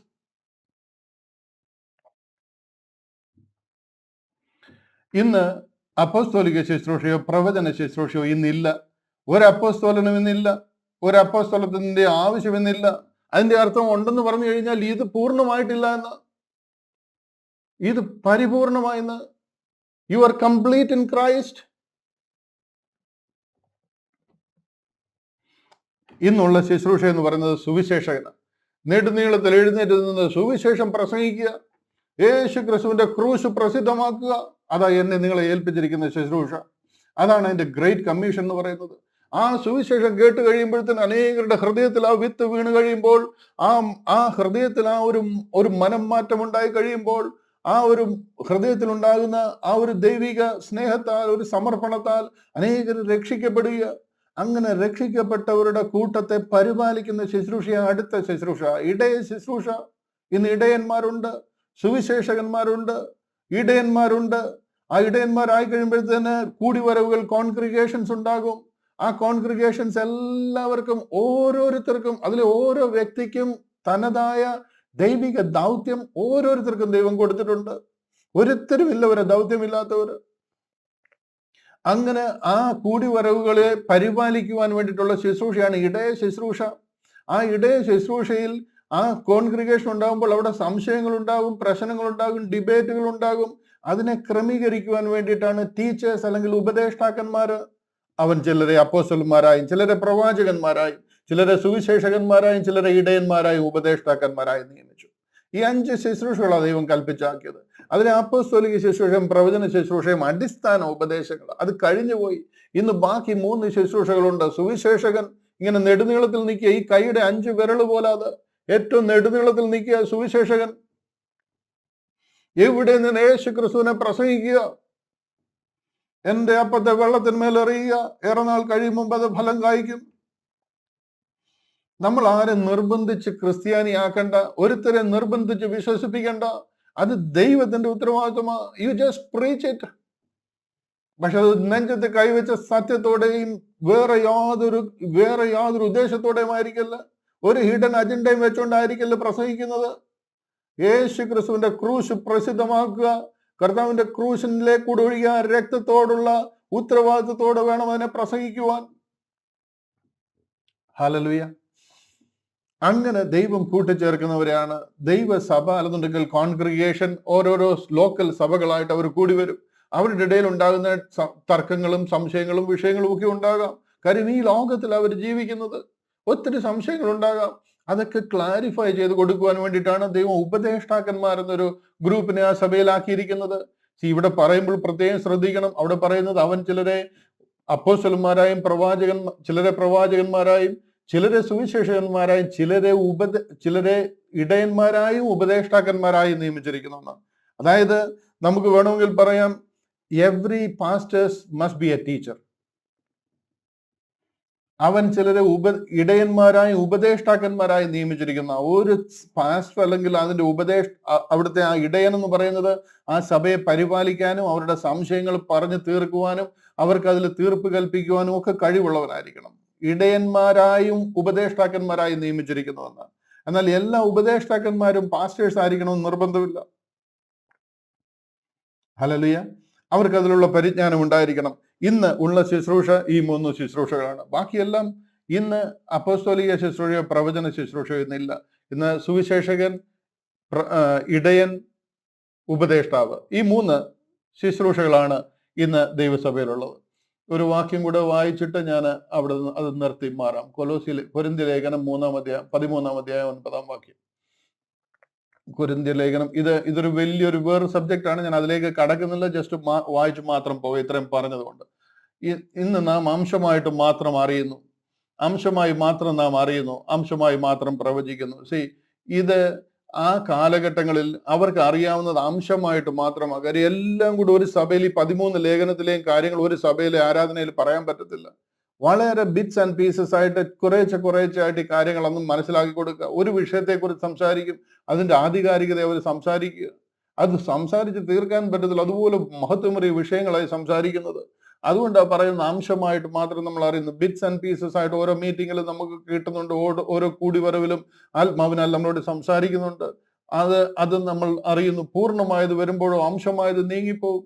പൂർണ്ണമായത് വന്നിരിക്കുക. ഇതാ പൂർണ്ണമായത് ഈ പൂർണ്ണമായെന്ന് പറയുമ്പോൾ ഉൽപ്പത്തി മുതൽ വെളിപ്പാട് വരെയുള്ള പുസ്തകങ്ങളെ കുറിച്ചല്ല ഉദ്ദേശിക്കുന്നത്. സ്വർഗീയ മർമ്മം, ആ 13 ലേഖനങ്ങളെ കുറിച്ച്, ആ സ്വർഗീയ ക്രിസ്തുവിന്റെ ശരീരമാകുന്ന സഭയുടെ ഉപദേശങ്ങൾ പൂർണ്ണമാകുന്നതിനെ കുറിച്ചാണ് പറയുന്നത്. അപ്പൊ പൂർണ്ണമായത് വന്നു കഴിഞ്ഞപ്പോൾ പിന്നെ അവസാനം വെളിപ്പാട് പുസ്തകം യോഹന്നാന് കൊടുത്തല്ലോ എന്നൊക്കെ ആൾക്കാർ ചോദിക്കാറുണ്ട്. യോഹന്നാന് കൊടുത്തോ ഇല്ലയോ എന്നുള്ളതല്ല ഇവിടുത്തെ വിഷയം. നമ്മളിവിടെ പറയുന്നത് ക്രിസ്തുവിന്റെ ശരീരമാകുന്ന സഭയെ കുറിച്ചാണ്. ആ 13 ലേഖനങ്ങളും സ്വർഗീയ മർമ്മം പൂർണ്ണമായി വെളിപ്പെടുന്നതിനെ കുറിച്ചാണ് പറയുന്നത്. പൂർണ്ണമായത് വരുമ്പോഴോ അംശമായത് നീങ്ങിപ്പോകും. അത് പൂർണ്ണമായത് വെളിപ്പെട്ട് കഴിഞ്ഞ് ഓരോന്നോരോന്നായിട്ട്. ഞാൻ ശിശുവായിരുന്നപ്പോൾ ശിശുവിനെ പോലെ സംസാരിച്ചു. അന്ന് എനിക്ക് മുഴുവൻ അറിയത്തില്ല. ഒരു കുഞ്ഞായിരുന്നപ്പോൾ ഞാൻ കുഞ്ഞിനെ പോലെ സംസാരിച്ചു, ശിശുവിനെ പോലെ ചിന്തിച്ചു, ശിശുവിനെ പോലെ നിരൂപിച്ചു. പുരുഷനായ ശേഷമോ ഞാൻ ശിശുവിനുള്ളത് ത്യജിച്ചു കളഞ്ഞു.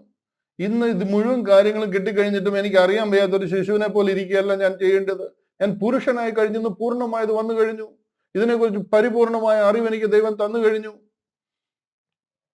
ഇപ്പോൾ നാം കണ്ണാടിയിൽ കടമൊഴിയായി കാണുന്നു. ഇതിനെയൊക്കെ കണ്ടമാനം തെറ്റായിട്ട് മനസ്സിലാക്കിയിരിക്കുക. കണ്ണാടിയിൽ കടമൊഴിയായി കാണുന്നു എന്ന് പറഞ്ഞു കഴിഞ്ഞാൽ ഇത് എഴുതുന്ന കാലത്ത് നമ്മൾ ഈ കാണുന്ന മാതിരിയുള്ള കണ്ണാടിയൊന്നുമില്ല. അന്ന് അവർക്ക് ഉണ്ടായിരിക്കുന്നത് ഒരു അലോയിയാണ്. നമ്മുടെ ആറന്മുള കണ്ണാടി എന്നൊക്കെ പറയുന്ന മാതിരി ഒരു അലോയിയാണ് അവർ കണ്ണാടി എന്ന് പറയുന്നത്. അല്ലാതെ ഗ്ലാസ് കണ്ണാടിയൊന്നും അന്നില്ല. അതിൽ കൂടെ കാണുന്നത് വളരെ വേഗമായിട്ട് നമുക്ക് കാണത്തുള്ളൂ, ക്ലിയർ ആയിട്ടൊന്നും നമുക്ക് കാണാൻ കിട്ടത്തില്ല. അതാ പറയുന്നത് കണ്ണാടിയിൽ കടമൊഴിയായി കാണുന്നു, വളരെ വേഗമായിട്ടാണ് അതിൽ കിട്ടുന്നത്. അപ്പോൾ മുഖാമുഖമായിട്ട് നമ്മൾ കാണും, കർത്താവിനെ നമ്മൾ മുഖാമുഖമായി കാണും. ഇപ്പോൾ ഞാൻ അംശമായിട്ട് അറിയുന്നു. ഇപ്പൊ കുറെ കാര്യങ്ങളെ അതിനെക്കുറിച്ച് എനിക്ക് മനസ്സിലായിട്ടുള്ള ഒരു ഭയങ്കര പദ്ധതിയാണെന്ന് എനിക്കറിയാം. ഞാൻ സ്വർഗത്തിലേക്ക് ചേർക്കപ്പെടാൻ പോവാന്നറിയാം. എന്നെ വിളിക്കാൻ കർത്താവ് വാനമേഘങ്ങളിൽ വരുമെന്നറിയാം. ഞാൻ നിത്യം സ്വർഗത്തിൽ വാഴാൻ പോവാന്നറിയാം. ഇതൊന്നും ഇതിനു മുമ്പ് കേട്ടിട്ടില്ല. അപ്പോഴോ ഞാൻ അറിയപ്പെടുന്നത് പോലെ തന്നെ അറിയും. ഞാൻ അവിടെ ചെന്ന് കഴിയുമ്പോൾ ഇതെല്ലാം ഞാൻ അറിയും എന്നുള്ളത് എൻ്റെ പ്രത്യാശയാണ്. ഇപ്പോൾ ഞാൻ കണ്ണാടിയിൽ കടമൊഴിയായി കാണുന്ന പോലെ എനിക്ക് കുറെയൊക്കെ അറിയാം. ആകയാൽ വിശ്വാസം, പ്രത്യാശ, സ്നേഹം. ഇവിടെ ഇതിനെയൊക്കെ പറയുമ്പോൾ ജനം പറയാറുണ്ട് കർത്താവിന്റെ വരവ്. ഒത്തിരി പേരുടെ വിശ്വാസം അതാണ്, കർത്താവിന്റെ വരവിനെ കുറിച്ചാണ് പറയുന്നത്. യേശു ക്രിസ്തു വന്നു കഴിയുമ്പോഴാണ് പൂർണ്ണമായത് വരുന്നത്. അന്ന് അംശമായത് മാറിപ്പോകും. അന്ന് ഭാഷാവരം നിന്നു പോകും, പ്രവചനവരം നീങ്ങിപ്പോകും. എന്ത് സെൻസാ അതിലുള്ളതെന്ന് എനിക്ക് മനസ്സിലാകുന്നില്ല. കർത്താവ് വന്നു കഴിഞ്ഞാൽ പിന്നെ നമ്മൾ ഈ ശരീരത്തിൽ ഇരിക്കാൻ പോവുക, ഇങ്ങനെ മലയാളത്തിൽ സംസാരിക്കാൻ പോവുക, ഈ ഭാഷയിലാണ് സംസാരിക്കുക. എന്ത് പ്രവചനത്തിന്റെ ആവശ്യമോ, എന്ത് അന്യഭാഷയുടെ ആവശ്യമോ? നമുക്ക് പുതിയ ശരീരം കിട്ടി, സ്വർഗീയ ശരീരം കിട്ടി. കർത്താവിനെ പോലെ യേശു ക്രിസ്തുവിന് അനുരൂപരായി അതുപോലുള്ള തേജസ്കരിക്കപ്പെട്ട ശരീരം കിട്ടി ദൈവത്തോടൊപ്പം വാഴാൻ പോവുക. അന്ന് മാറിപ്പോകുന്നു പറയേണ്ട ആവശ്യമുണ്ടോ? നമുക്കറിയാവുന്ന കാര്യമല്ലേ അതെല്ലാം. അന്നാണ് മാറിപ്പോകുന്നതെന്ന് വിശ്വസിച്ചിരിക്കുന്നവർ. അന്ന് മാറിപ്പോകുന്ന കാര്യമല്ല ഈ പറയുന്നത്. ഇത് പൂർണ്ണമായിട്ട് ലഭിച്ചിരിക്കുക. ആ സ്വർഗീയ പദ്ധതി എന്താണെന്ന് നമുക്ക് നമ്മുടെ ജനത്തിന് അറിയാൻ വയ്യാത്തത് കൊണ്ടാണ് ഈ കൺഫ്യൂഷൻ. ആ സ്വർഗീയ പദ്ധതി പരിപൂർണമായിട്ട് റിവീൽഡ് ആയിരിക്കുക. അത് വന്നു കഴിയുമ്പോൾ, പൂർണ്ണമായത് വന്നു കഴിയുമ്പോൾ അംശമായത് നീങ്ങിപ്പോകും. ഈ അപ്പോസ്തോലിക ശുശ്രൂഷയും ഈ പ്രവചന ശുശ്രൂഷയും ഒക്കെ ആദ്യകാലത്ത് ഇതിന്റെ അടിസ്ഥാനമായിട്ട് വേണ്ടിയിരുന്നത്, അതുകൊണ്ട് വന്നിരുന്നത്. ഇന്ന് സുവിശേഷകൻ, ഇടയൻ, ഉപദേഷ്ടാവ് എന്നീ 3 പൊസിഷനുകളാണ് ദൈവസഭയിൽ ഇന്നുള്ളത്. വേറെ ഒരു പൊസിഷനുകളും ദൈവസഭയുടെ അടിസ്ഥാനത്തിലോ ദൈവവചനത്തിന്റെ അടിസ്ഥാനത്തിലോ ഉള്ളതല്ല. അതൊക്കെ നമ്മൾ മാൻമെയ്ഡായിട്ട് നമ്മുടെ സൗകര്യത്തിന് വേണ്ടിയിട്ട് പലരും പലതും ചെയ്ത് കൂട്ടിയിരിക്കുന്നു. അവർക്ക് സഭ എന്താണെന്ന് അറിയത്തില്ല, പ്രസ്ഥാനം എന്താണെന്ന് അറിയത്തില്ല. അവരെല്ലാം ഓരോ ഓർഗനൈസേഷൻ ഓടിച്ചുകൊണ്ട് പോകുന്നവരാണ്. അതിന്റെ സൗകര്യാർത്ഥം, ഭരണ സൗകര്യത്തിന് വേണ്ടി അവർ പലതും ചെയ്തിട്ടുണ്ട്. അതൊന്നും ബൈബിളുമായിട്ടോ ദൈവവചനവുമായിട്ടോ ദൈവിക പദ്ധതിയുമായിട്ടോ ബന്ധമുള്ളതല്ല എന്ന് പറഞ്ഞുകൊണ്ട് ഞാൻ ആ ഭാഗത്ത് നിന്ന് മാറുകയാണ്. ദൈവം നമ്മളെ സഹായിക്കട്ടെ. കുറച്ചെങ്കിലും ആ കാര്യങ്ങൾ മനസ്സിലാകുവാൻ കഴിഞ്ഞു എന്ന് ഞാൻ വിശ്വസിക്കുന്നു. നമ്മൾ അപ്പോസ്തല പ്രവൃത്തികൾ 5-ാം അധ്യായത്തിലേക്ക് വരും. ഒരു പുതിയ അധ്യായത്തിലേക്ക് നമ്മൾ ഇന്ന് കടക്കുകയാണ്. അപ്പോസ്തല പ്രവൃത്തികൾ 5-ാം അധ്യായം. 5-ാം അധ്യായത്തിന്റെ 1-ാമത്തെ വാക്യം മുതൽ നമുക്ക് വായിച്ചു തുടങ്ങാം. അപ്പോസ്തല പ്രവൃത്തികൾ 5-ാം അധ്യായം അതിന്റെ 1-ാമത്തെ വാക്യം. അതിങ്ങനെ പറയുന്നു: എന്നാൽ അനന്യാസ് എന്ന് പേരുള്ള ഒരു പുരുഷൻ തന്റെ ഭാര്യയായ സഫീരയോടുകൂടി ഒരു നിലം വിറ്റു. നമ്മൾ 3-ാമത്തെ അധ്യായത്തിൽ കണ്ടു, പത്രോസും യോഹന്നാനും സുന്ദരമെന്ന ഗോപുരവാതിൽക്കൽ വരികയും ഒരുത്തിനെ സൗഖ്യമാക്കുകയും ഒക്കെ ചെയ്യുന്നത് കണ്ടു. അതിനുശേഷം അതിനോടുള്ള ബന്ധത്തിൽ 4-ാം അധ്യായത്തിൽ നടന്ന സംഭവങ്ങൾ കണ്ടു. കണക്റ്റഡ് ആയിട്ടുള്ള വിഷയങ്ങളാണ്. 5-ാം അധ്യായത്തിലേക്ക് നമ്മൾ വന്നിരിക്കുകയാണ്. അവർ 12 ശുശ്രൂഷ വളരെ ഉത്സാഹമായിട്ട് ദൈവത്താൽ നിറവേറിക്കൊണ്ടിരിക്കുകയാണ്. പരിശുദ്ധാത്മാവിനാൽ അവർ ശക്തി പ്രാപിച്ചിരിക്കുകയാണ്. 5-ാമത്തെ അധ്യായത്തിലേക്ക് വരുമ്പോൾ അവരോട് പറയുകയാണ്, എന്നാൽ അനന്യാസ് എന്ന പേരുള്ള ഒരു പുരുഷൻ തന്റെ ഭാര്യയായ സഫീറയോടുകൂടെ ഒരു നിലം വിറ്റു. കഴിഞ്ഞ 4-ാമത്തെ അധ്യായത്തിൽ നമ്മൾ ഒരാളുടെ ഭാര്യയോടുകൂടെ അല്ല, ഭാര്യയോടുകൂടെ ആയിരിക്കും ഒരു സ്ഥലം വിറ്റ കാര്യം നമ്മൾ വായിച്ചതായിരുന്നു. അത് ബർന്നബാസ് എന്ന് പറയുന്ന കുപ്രോസിലുള്ള ഒരു ലേവ്യൻ തന്റെ സ്ഥലം വിറ്റിട്ട് അപ്പോസ്തലന്മാരുടെ കാൽക്കൽ കൊണ്ട് പണം വയ്ക്കുന്നതായിട്ട് നമുക്ക് കാണുവാനായിട്ട് ഇടയായി. എന്നാൽ ഇവിടെ വേറൊരാളാണ് അനന്യാസും സഫീറയും. ഇവരും വസ്തു വിറ്റു. അവര് നിലം വിറ്റ് അതിന്റെ വസ്തു അതിന്റെ അത് ഭാര്യയായ സഫീറയോട് കൂടി ഒരു നിലം വിറ്റു. ഭാര്യയുടെ അറിവോടെ വിലയിൽ കുറെ എടുത്തു വെച്ച് ഒരംശം കൊണ്ടുവന്നു അപ്പോസ്തലന്മാരുടെ കാൽക്കൽ വെച്ചു. അതിൽ നിന്നൊരു ചെറിയ വീതം അവർ മാറ്റിവെച്ചു. അപ്പോൾ പത്രോസ്, അനന്യാസെ, പരിശുദ്ധാത്മാവിനോട് വ്യാജം കാണിപ്പാനും നിലത്തിന്റെ വിലയിലേറെ കുറെ എടുത്തു വെക്കുവാനും സാത്താൻ നിന്റെ ഹൃദയം കൈവശമാക്കിയത് എന്ത്? അത് വിൽക്കും മുമ്പ് നിന്റേതായിരുന്നല്ലോ, വിറ്റ ശേഷവും നിന്റെ കൈവശമല്ലാഞ്ഞുവോ? ഈ കാര്യത്തിന് നീ മനസ്സ് വെച്ചത് എന്ത്? മനുഷ്യരോടല്ല ദൈവത്തോടത്രേ നീ വ്യാജം കാണിച്ചത് എന്ന് പറഞ്ഞു. ഈ വാക്ക് കേട്ടിട്ട് അനന്യാസ് വീണു പ്രാണനെ വിട്ടു. ഇത് കേട്ടവർക്ക് എല്ലാവർക്കും മഹാഭയമുണ്ടായി. ബാല്യക്കാർ എഴുന്നേറ്റ് അവനെ ശീല പൊതിഞ്ഞ് പുറത്തു കൊണ്ടുപോയി കുഴിച്ചിട്ടു. ഏകദേശം 3 മണി നേരം കഴിഞ്ഞപ്പോൾ അവന്റെ ഭാര്യ ഈ സംഭവിച്ചതൊന്നും അറിയാതെ അകത്തു വന്നു.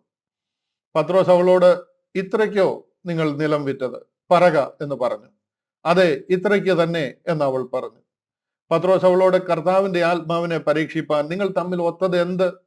ഇതാ നിന്റെ ഭർത്താവിനെ കുഴിച്ചിട്ടവരുടെ കാൽ വാതിക്കലുണ്ട്, അവർ നിന്നെയും പുറത്തു കൊണ്ടുപോകും എന്ന് പറഞ്ഞു. ഉടനെ അവൾ അവന്റെ കാൽക്കൽ വീണ് പ്രാണനെ വിട്ടു. ബാല്യക്കാർ അകത്ത് വന്ന് അവൾ മരിച്ചു എന്ന് കണ്ട് പുറത്തു കൊണ്ടുപോയി ഭർത്താവിന്റെ അരികെ കുഴിച്ചിട്ടു. സർവ്വസഭയ്ക്കും ഇത് കേട്ടവർക്കും എല്ലാവർക്കും മഹാഭയമുണ്ടായി. എല്ലാം സെൽഫ് എക്സ്പ്ലനേറ്ററി ആണ്, അതുകൊണ്ട് ഞാൻ അധികം വിവരിക്കേണ്ട ആവശ്യമില്ല. എന്നിരുന്നാലും ഒന്ന് ടച്ച് ചെയ്ത് പറഞ്ഞു വിട്ടു പോകാം. അനന്യാസ്, സഫീറ അന്നുള്ള 2 യഹൂദന്മാരാണ്. അവരുടെ വസ്തു വിറ്റു. അവര് അതിന്റെ നിലം അതിൽ കുറെ കാശ് എടുത്ത് മാറ്റിവെച്ചു. ഒരു ക്ലാസിക്കൽ എക്സാമ്പിൾ ആയത്. നമ്മുടെ ആൾക്കാരൊക്കെ ഇന്ന് പറയാറുണ്ട്, ഈ ഒരു നിയമം മാത്രം ഇവർക്ക് ആർക്കും ബാധകമല്ല, ഇവർക്ക് ആർക്കും ഇത് കണ്ടിട്ടില്ല, ഇങ്ങനെ വചനത്തിൽ പറയുന്നതായിട്ട് അറിയത്തില്ല. തനിക്കുള്ളതെല്ലാം വിറ്റിട്ട് അപ്പോസ്തലന്മാരുടെ കാൽക്കൽ കൊണ്ടുവയ്ക്കുക. അവരുടെ സ്വന്തമായിട്ട് അവരൊന്നും എണ്ണുന്നില്ല. ഇതിന് മുൻപ് പറഞ്ഞിരിക്കുന്നതെല്ലാം ഉപദേശമായിട്ട് സ്വീകരിച്ചിട്ടുണ്ട്. പക്ഷെ ഇത് പറഞ്ഞിരിക്കുന്ന ഭാഗമൊന്നും നമ്മുടെ ആൾക്കാരും ക്രിസ്ത്യാനികളും ഇതൊരു ഉപദേശമായിട്ട് സ്വീകരിച്ചിട്ടില്ല. ഭാര്യയുടെ അറിവോട് വിലയിൽ കുറച്ചെടുത്തു വെച്ചു, ഒരല്പം മാറ്റി വെച്ചതാണ്. പ്രശ്നം എന്താന്ന് ചോദിച്ചു കഴിഞ്ഞാൽ അല്പം മാറ്റി വെച്ചു. പത്രോസ് അനന്യാസെ പരിശുദ്ധാത്മാവിനോട് വ്യാജം കാണിച്ചു. എന്താ വ്യാജം കാണിച്ച? എന്റെ വസ്തുവല്ലേ, ഞാൻ വിറ്റതല്ലേ, എന്റെ കാശല്ലേ, ഞാൻ കുറച്ച് മാറ്റി വെച്ചതല്ലേ ഉള്ളൂ, അതിലെന്ത് വ്യാജമാണ് എന്ന് വേണമെങ്കിൽ നമുക്ക് ചോദിക്കാം. പരിശുദ്ധാത്മാവിനോട് വ്യാജം കാണിച്ചിരിക്കുക. കാര്യം ഇത് മുഴുവനും വിറ്റ് കൊണ്ടുവരുവാനാ ആത്മാവ് പറഞ്ഞിരിക്കുന്നത്. കൽപ്പന പകുതി എടുത്ത് മാറ്റി വെക്കാനായിട്ടല്ല. നിങ്ങൾക്കുള്ളത് മുഴുവനും വിറ്റ് ദരിദ്രന്മാർക്ക് കൊടുക്കുക, മുഴുവനും വിറ്റ് അപ്പോസ്തലന്മാരുടെ കാൽക്കൽ വെക്കുക. ഇനി വിൽക്കുന്നില്ലെന്നുണ്ടെങ്കിൽ അത് പൊതുവകയായിട്ട് എണ്ണുക. ഇതാ കൽപ്പന. അവിടെ പകുതി വിറ്റിട്ട് പകുതി എടുത്ത് മാറ്റി വെച്ച് കഴിഞ്ഞാൽ അതിന്റെ അർത്ഥം എന്ന് ചോദിച്ചു കഴിഞ്ഞാൽ what if it did not worked out well എന്നുള്ളതാണ്. അതായത് നിങ്ങൾ പരിശുദ്ധാത്മാവിനെ അല്ലെന്നുണ്ടെങ്കിൽ ദൈവിക കൽപ്പനകളെ സംശയിക്കുക. ഈ ഒരു പദ്ധതി ശരിയായി പോയില്ല എന്നുണ്ടെങ്കിൽ ഒരല്പം കാശ് ബാക്കപ്പ് നമ്മുടെ കയ്യിൽ ഇരിക്കട്ടെ എന്ന് വിചാരിച്ച് മാറ്റിവെക്കാനായിട്ടാണ്. അതായത് ദൈവത്തെ വിശ്വാസമില്ല, അവിശ്വാസമാണ് കാണിക്കുന്നത്. അതുകൊണ്ട് ദൈവിക കൽപ്പനയ്ക്ക് എതിരായിട്ട് തിരിഞ്ഞിരിക്കുക. അതുകൊണ്ട് പറയുക, ഞങ്ങൾക്കെതിരെയല്ല നീ ഈ വ്യാജം ചെയ്തിരിക്കുന്നത്, ദൈവത്തിനെതിരെയാ, പരിശുദ്ധാത്മാവിനെതിരെ ഈ വ്യാജം കാണിപ്പാൻ നിന്നോട് വിലയുടെ നിലത്തിന്റെ വിലയിൽ കുറെ എടുത്തു വെപ്പാനും സാത്താൻ നിന്റെ ഹൃദയം കൈവശമാക്കിയത് എന്ത്? ഇന്നത്തെ കോണ്ടെക്സ്റ്റിൽ നമ്മളൊന്ന് ആലോചിച്ച് നോക്കണം. ഈ പ്രസംഗം പ്രസംഗിക്കുകയും അപ്പോസ്തല പ്രവൃത്തികൾ 2:38 മുതൽ താപ്പോട്ട് പറഞ്ഞിരിക്കുന്ന കാര്യങ്ങളിൽ ഭയങ്കര ആണയിട്ട് അടി ഉറപ്പിച്ച് പ്രസംഗിക്കുകയും ചെയ്യുന്ന ആൾക്കാർ എന്തുകൊണ്ടാണ് ഇത് ഫോളോ ചെയ്യാത്തത്? വീണ് മരിച്ചു പോവുക. ഇന്ന് കൃപായുഗം അല്ലായിരുന്നുണ്ടെങ്കിൽ ഇന്ന് ഡെഡ് ബോഡി ഡെയിലി വീണേനെ. കർത്താവ് ഇൻസ്റ്റന്റ് അന്നേരം അടി കൊടുക്കുക. മോശയായാലും ശരി, അഹരോനായാലും ശരി, അന്നേരം അടി കിട്ടുന്ന ശുശ്രൂഷ ആ കാലഘട്ടത്തിൽ. ഇന്ന് കൃപാ കാലഘട്ടമായതുകൊണ്ടാണ് അടി കിട്ടാതിരിക്കുന്ന ആൾക്കാർ. അത് വിൽക്കും മുമ്പേ നിന്റേതായിരുന്നില്ലയോ, വിറ്റ ശേഷവും നിന്റെ കൈവശം അല്ലാഞ്ഞുവോ? ഈ കാര്യത്തിന് നീ മനസ്സ് വെച്ചത് എന്ത്? മനുഷ്യരോടല്ല ദൈവത്തോടത്ര നീ വ്യാജം കാണിച്ചത് എന്ന് പറഞ്ഞു. എത്ര പേർ ഞാൻ വിടുന്നു. ഞാൻ അതിനെക്കുറിച്ച് ഡിസ്കസ് ചെയ്യുന്നില്ല, നിങ്ങൾക്ക് അറിയാം. ഈ വാക്ക് കേട്ടിട്ട് അനന്യാസ് വീണ് പ്രാണനെ വിട്ട്, ഇൻസ്റ്റന്റ് ആയിട്ട് അവിടെ വീണ് ചാകുക. ഇത് കേട്ടവർക്ക് എല്ലാവർക്കും മഹാഭയം ഉണ്ടായി. ഇത് അനന്യാസിന് ഹാർട്ട് അറ്റാക്ക് വന്നതല്ല, അടി കൊണ്ട് വീണത്. പരിശുദ്ധാത്മാവിനാൽ തന്നെ ദൈവം കൊന്നു കളഞ്ഞിരിക്കുക. അടുത്തത് ബാല്യക്കാർ എഴുന്നേറ്റ് അവനെ ശീലയിൽ പൊതിഞ്ഞ് പുറത്തു കൊണ്ടുപോയി കുഴിച്ചിട്ടു. ഏകദേശം 3 മണി നേരം കഴിഞ്ഞപ്പോൾ അവന്റെ ഭാര്യ സംഭവിച്ചതൊന്നും അറിയാതെ അകത്ത് വന്നു. സഫീറ അകത്ത് വന്നിരിക്കുക. സഫീറയ്ക്കും ചോദിച്ചപ്പോൾ, ഇത്രയ്ക്കോ നിങ്ങൾ നിലം വിറ്റത് പറക എന്ന് പറഞ്ഞു. അതെ, ഇത്രയ്ക്ക് തന്നെയെന്ന് അവൾ പറഞ്ഞു. അവളും കള്ളം പറയുക. കള്ളമല്ല, അവരുടെ കാശ് അവർ അല്പം എടുത്തു വെച്ചു. 100 രൂപയ്ക്ക് വിറ്റു, ഞാൻ 80 രൂപ തന്നു, 20 ഞാൻ മാറ്റി വെച്ചു എന്നുള്ളതേ ഉള്ളൂ. അതിലെന്ത് തെറ്റെന്ന് വേണം നമുക്ക് ചോദിക്കാം. അതാണ് തെറ്റാണ്. ഈ വീണ് ചത്തുപോകുന്നത് കണ്ടില്ലേ? ദൈവത്തിനെതിരായിട്ടാണ് വ്യാജം കാണിക്കുന്നത്. ഇന്നത്തെ കണക്കും കാര്യങ്ങളും ഒക്കെ ആൾക്കാർ നോക്കിക്കഴിഞ്ഞാൽ എത്ര ലീഡേഴ്സ് ജീവനോട് ഇരിക്കും എന്നുള്ളത് ദൈവം തമ്പുരാൻ അറിയും. ഇന്ന് കൃപ കാലഘട്ടമായതുകൊണ്ടാണ് ഇതിനൊന്നും നമുക്ക് അടി കിട്ടാത്തത്. ഉടനെ അവൾ അവന്റെ കാൽക്കൽ വീണ് പ്രാണനെ വിട്ടു. ബാല്യക്കാർ അകത്ത് വന്ന് അവൾ മരിച്ചു എന്ന് കണ്ട് പുറത്തു കൊണ്ടുപോയി ഭർത്താവിന്റെ അരികെ കുഴിച്ചിട്ടു. എന്താ ഇത്ര സ്ട്രിക്റ്റ് ആയിട്ട് ഇത് ചെയ്യാൻ കാര്യം? 1-2 വാക്യം ഞാനൊന്ന് കാണിച്ചു തരട്ടെ, അല്ലെന്നുണ്ടെങ്കിൽ നിങ്ങളുടെ മനസ്സിൽ അത് നിൽക്കത്തില്ല. ലൂക്കോസിന്റെ സുവിശേഷം 14-ാം അധ്യായം 33-ാം വാക്യം. അവിടെ പറയുകയാണ്, അങ്ങനെ തന്നെ നിങ്ങളിൽ ആരെങ്കിലും തനിക്കുള്ളതൊക്കെയും വിട്ട് പിരിയുന്നില്ല എങ്കിൽ അവന് എന്റെ ശിഷ്യനായിരിക്കാൻ കഴിയത്തില്ല. നിങ്ങൾക്കുള്ളത് മുഴുവനും വിട്ടുകളയണം, എന്നാലേ നിങ്ങൾക്ക് എന്റെ ശിഷ്യനായിരിക്കാൻ കഴിയത്തുള്ളൂ. എന്നെ അനുഗമിക്കണം എന്നുണ്ടെങ്കിൽ മുഴുവനും വിട്ടുകളഞ്ഞിട്ട് വരണം. ഇത് നമ്മളോട് പറഞ്ഞ കാര്യമല്ല, യഹൂദനോട് പറഞ്ഞിരിക്കുന്ന കാര്യമാണ്. അവരുടെ നിയമവും അവരുടെ കൽപ്പനയും അങ്ങനെ ആയിരുന്നു. ഇന്നുള്ള ക്രിസ്ത്യാനികളോട് പറഞ്ഞിരിക്കുന്ന ഉപദേശമല്ല ഇത്. ലൂക്കോസിന്റെ സുവിശേഷം തന്നെ 12-ാം അധ്യായം 32-ാം വാക്യം. ചെറിയ ആട്ടിൻകൂട്ടമേ ഭയപ്പെടരുത്, നിങ്ങളുടെ പിതാവ് നിങ്ങൾക്ക് രാജ്യം നൽകുവാൻ പ്രസാദിച്ചിരിക്കുന്നു. ദൈവം നിങ്ങൾക്ക് രാജ്യം നൽകും. ചെറിയ കൂട്ടം, മഹാപുരോഹിതനും പരീശന്മാരും സദൂക്യരും ഒക്കെ അടങ്ങുന്ന വലിയ ഗ്രൂപ്പിനോടല്ല പറയുന്നത്, ചെറിയ കൂട്ടം. Fear not little flock, for it is your father's good pleasure to give you the kingdom. നിങ്ങൾക്ക് രാജ്യം നൽകുവാൻ പ്രസാദിച്ചിരിക്കുന്നു, അതുകൊണ്ട് നിങ്ങൾക്കുള്ളത് വിറ്റ് ഭിക്ഷ കൊടുപ്പീൻ.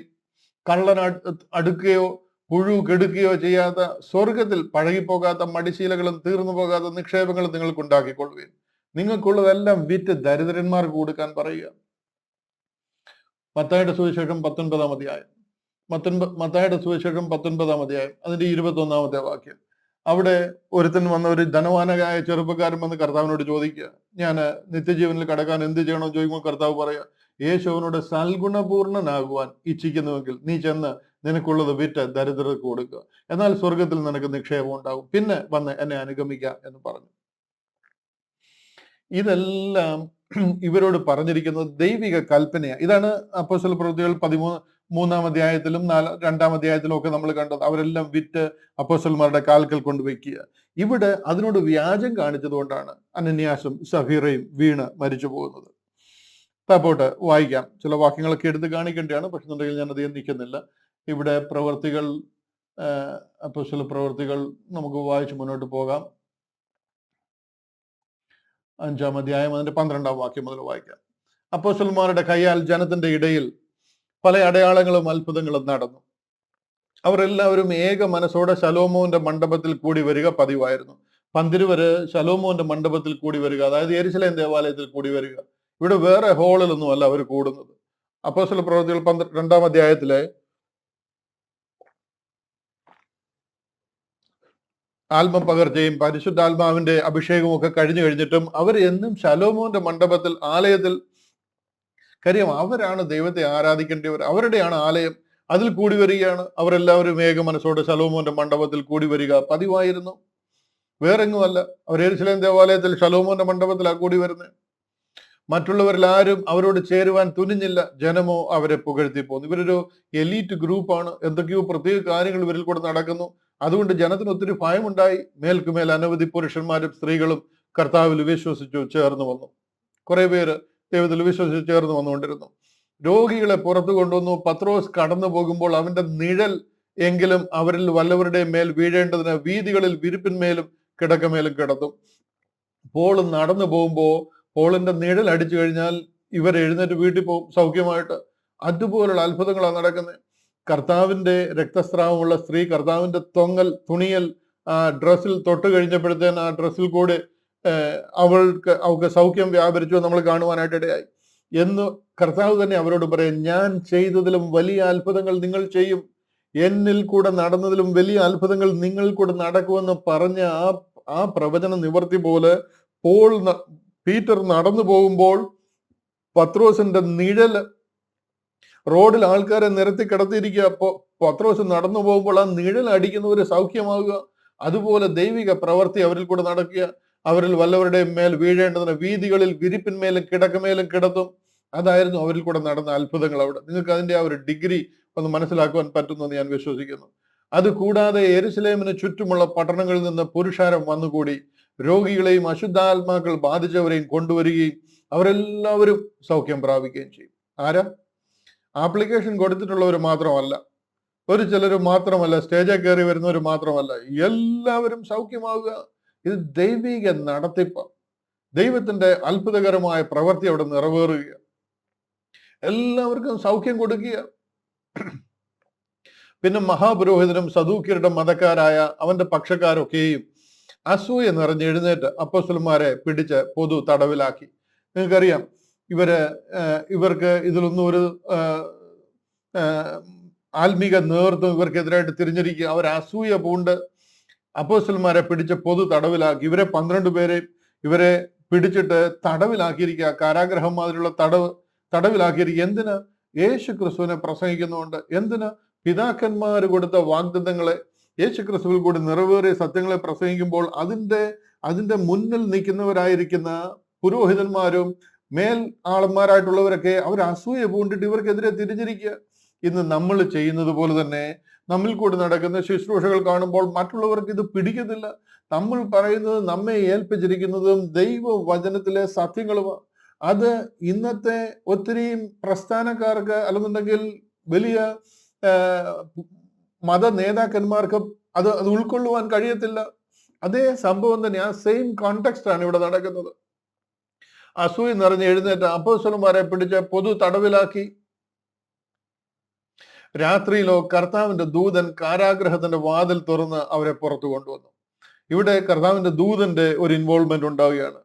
ഇവിടെ രാത്രിയിൽ കർത്താവിന്റെ ദൂതൻ കാരാഗ്രഹത്തിന്റെ വാതിൽ തുറന്ന് അവരെ പുറത്തു കൊണ്ടുവരിക. ഇവരെ 12 പേരെയും കാരാഗ്രഹത്തിലിട്ട് ജയിലിൽ അടച്ചേക്കുക. എന്തിനാ അടച്ചേക്കുന്നത്? ഇവരിൽ കൂടെ ദൈവിക പ്രവർത്തികൾ നടക്കുന്നു, അത്ഭുതങ്ങൾ നടക്കുന്നു. അതുണ്ടാകാതിരിക്കുവാനായിട്ട് അവരെ പിടിച്ച് കാരാഗ്രഹത്തിലിട്ടിരിക്കുക. ഇവരെ ഇറക്കി വിട്ടു കഴിഞ്ഞിട്ടുണ്ടെങ്കിൽ ഇവർ ഇതുപോലെ ഒത്തിരി അത്ഭുതങ്ങൾ ചെയ്യും, ജനം അത് വിശ്വസിക്കും. ജനം അത് വിശ്വസിച്ചു കഴിഞ്ഞാൽ ഇവർ ചെയ്ത യേശു ക്രിസ്തുവിനെ ക്രൂശിൽ തറച്ച് കൊന്നിട്ട് 2 മാസമായിട്ടില്ല, അത് ചോദ്യമുണ്ടാകും. അതിന് അവരൊക്കെ കുറ്റക്കാരാകും. അതുണ്ടാകാതിരിക്കാനായിട്ട് യേശു ക്രിസ്തുവിനെ കുറിച്ച് പ്രസംഗിക്കാനേ പാടില്ല. അതിന് പിടിച്ച് ജയിലിലിട്ടിരിക്കുക. എന്നാൽ ഇവിടെ ദൂതന്മാരുടെ ഇൻവോൾവ്മെന്റ് ഉണ്ടാവുക. ഇത് കണ്ടില്ലേ, പഴയ നിയമത്തിലെ ഈ ശുശ്രൂഷയിൽ അല്ലെന്നുണ്ടെങ്കിൽ ഇവരുടെ സ്വർഗരാജ്യം എന്ന പദ്ധതിയിൽ ദൂതന്മാരുടെ ഇൻവോൾവ്മെന്റ് ഒത്തിരി എടുത്ത് നമുക്ക് കാണാം. ഇന്നുമുണ്ട്, ഈ കാലഘട്ടത്തിലില്ല, അന്ന് ആ കാലഘട്ടത്തിലുണ്ട്. ഇനി അവരെ റീസ്റ്റോർ ചെയ്യുമ്പോഴും ഈ ദൂതന്മാരെ ദൈവം ഉപയോഗിക്കുന്നതായിട്ട് നമുക്ക് കാണാം. അബ്രഹാമിന്റെ അടുക്കൽ വന്ന ദൂതന്മാരെ നമുക്കറിയാം.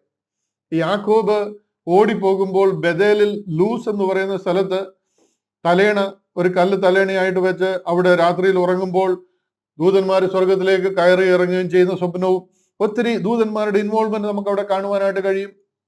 തിരിച്ചു വരുമ്പോൾ മഹനീം എന്ന് പറയുന്ന ഒരു ദൂതന്മാരുടെ സേനയെ കാണിക്കുന്നുണ്ട്. അവിടെയൊക്കെ ദൈവത്തിന്റെ സേന നിന്നോട് കൂടെ ഉണ്ട്, ദൂതന്മാരുടെ സംഘം നിന്നോട് കൂടെ ഉണ്ട് എന്ന് കാണിക്കുന്ന ഒരു മഹനീം എന്ന് പറയുന്ന സേനയൊക്കെ ദൈവം കാണിക്കുന്നുണ്ട്. ഒത്തിരി ദൂതന്മാരുടെ ഇൻവോൾവ്മെന്റ് നമുക്ക് പഴയ നിയമം മുതലേ കാണുവാനായിട്ട് കഴിയും. ദാനിയേലിനെ കണ്ടില്ലേ? ദാനിയേലിന്റെ അടുക്കൽ ദൂത് അറിയിക്കാൻ വരുന്നത് ആരാ? ഗബ്രിയേൽ ദൂതൻ. ഗബ്രിയേലിനെ അയച്ചിട്ടാണ് ദാനിയേലിനോട് എന്ത് ചെയ്യണം, എന്ത് ചെയ്യരുത്, ഇനി വരാൻ പോകുന്ന കാര്യങ്ങൾ എന്താണെന്ന് പറഞ്ഞു കൊടുക്കുന്നത്.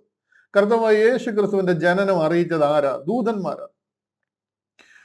ആട്ടിടയന്മാരുടെ അടുത്ത് ചെന്ന് ലോകത്തോട് ആദ്യം സുവിശേഷിക്കുന്നത് ആട്ടിടയന്മാരുടെ അടുക്കൽ ചെന്ന് ദൂതന്മാരാ. ഈ ലോകത്തിൽ വരുവാനുള്ള ഏറ്റവും വലിയ മഹാസന്തോഷം ഞാൻ നിങ്ങളോട് സുവിശേഷിക്കുന്നു. അവരുടെ ഇൻവോൾവ്മെന്റ് ആ മിനിസ്ട്രിയിലുണ്ട്. ദൂതന്മാരാ സുവിശേഷം അറിയിക്കുന്നത്. സ്വർഗാരോഹണം ചെയ്യുമ്പോൾ 2 ദൂതന്മാരാവെന്ന് പറയുന്നത്, ഗലീല പുരുഷന്മാരെ, നിങ്ങൾ ആകാശത്തിലേക്ക് നോക്കി നിൽക്കുന്നത് എന്ത്? ഇവിടെ എല്ലാം നമുക്ക് ദൂതന്മാരെ കാണുവാനായിട്ട് കഴിയും. ഇവിടെ കണ്ടില്ലേ, കാരാഗ്രഹത്തിൽ ദൂതന്മാർ വന്നേക്കുന്നുണ്ട്. കാരാഗ്രഹം തുറന്ന് അഴിച്ചുവിടുക ദൂതന്മാർ വന്ന്. അങ്ങനെ ഒരു ദൂതന്മാരുടെ പ്രൊട്ടക്ഷൻ അവരോടുകൂടെ ദൈവം കൊടുത്തിരിക്കുക.